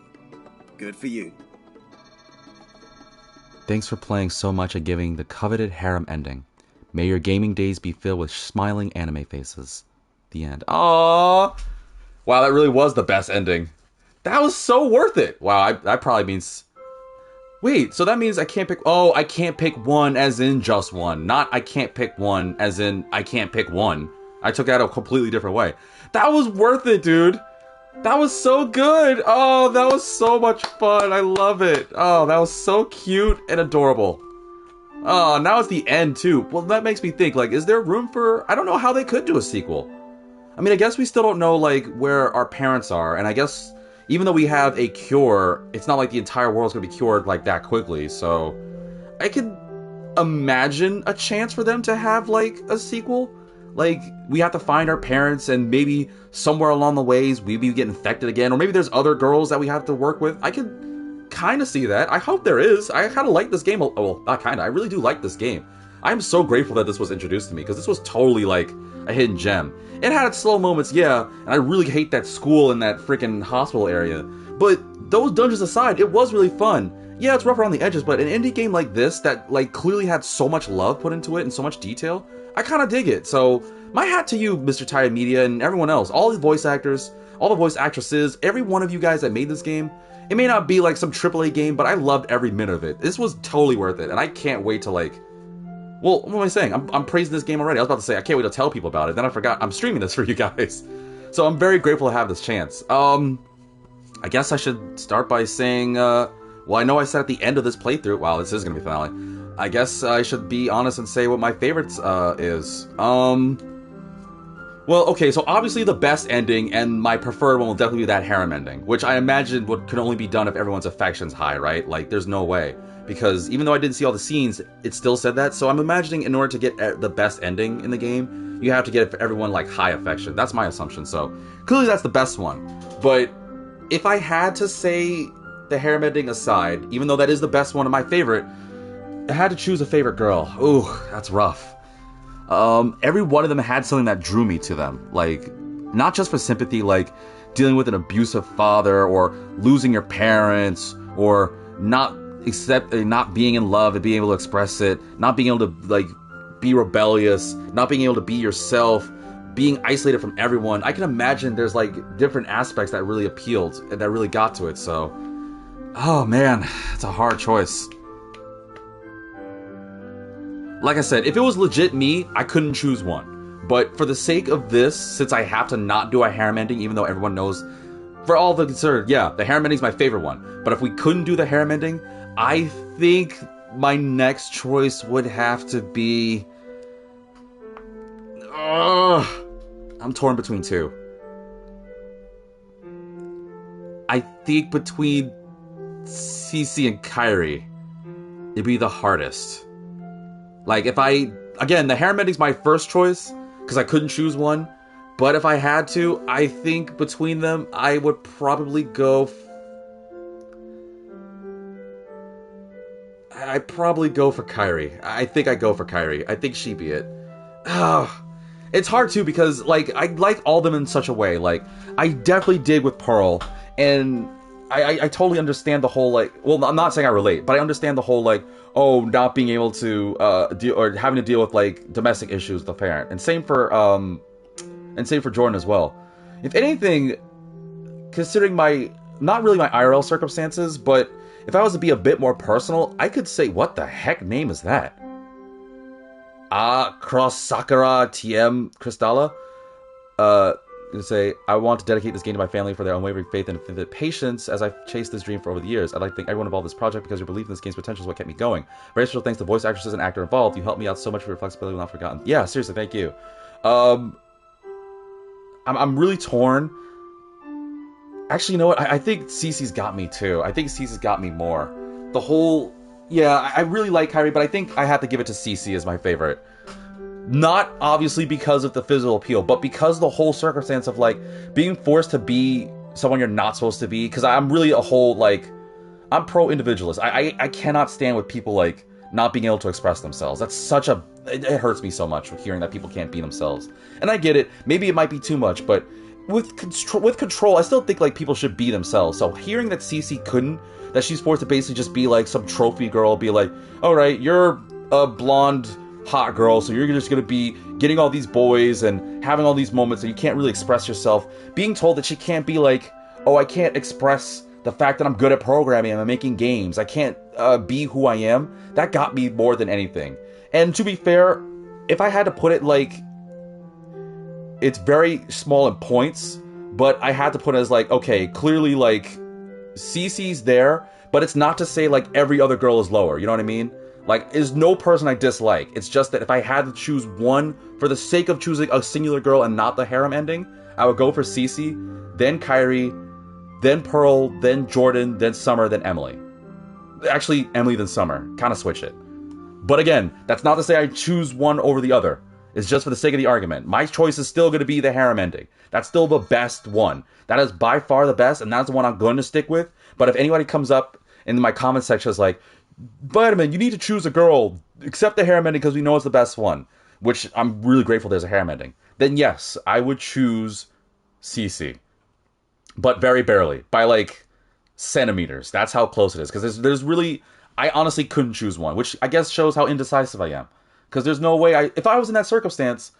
Actually, you know what, viewers? You tell me. Because IRL, if I was in that circumstance, I would legitimately go for the harem ending. I don't care how much effort I had to do, how much pain I had to go through, even if I had to, like, lose some part of me. I would wholeheartedly go for a harem ending where everyone can be happy, then choose one singularly. I just can't. That's just my mentality. So, let me know what you think in the comment section below. Maybe viewers have your perfect girl. I'm very curious, because I have some chat that tells me, but let me know in the comment section. Just flood it with, like... You don't even have to... You could go for detail. I'd be honored to read them. But you could just straight up just go in the comments section and just be like, I like Pearl. I like Emily. I like Summer. I like Cece. I like Jordan. I like Buck. I don't know. I'm curious to see what you guys choose. But nonetheless, I can't thank you enough for tuning in for this whole pathway because this was fun. And I loved every single bit of it. It was so much fun doing this. I'm so grateful for this game. I don't know when this came out exactly yearly. Like, I don't know this date. Because, again, I started this, like, back... it's been a long playthrough, jeez. I started this, like, back a little around Halloween time because I needed something for, like, Halloween. So, I'm so grateful. I know my friend's watching this, so I'm going to thank her for it, too. But I really hope that I find more visual novels to play that are like this, because this was so much fun, and I'm looking forward to doing more. And Mr. Tired Media, as well as the group that made this game, I don't know if you're making a sequel. I hope you do. I know this game might not be, like, the biggest thing, but... It would, like, please me as punch to, like, know there was more. Because we still don't know about, like... Oh, right, the song. Jeez. We still don't know about, like, my parents or their families. We still don't know if the whole world's gonna be cured. Because it's nice that we, like, okay, we get to be human and we get to make a restaurant. But if the world's still filled with, like, all these monsters, I imagine we still gotta do it. I can't imagine how else a sequel could be done. If the girls are cured, the only thing I can think of is... It's only one of two scenarios. Maybe the girls get zombified again... Or it's going to be a completely different set of girls, right?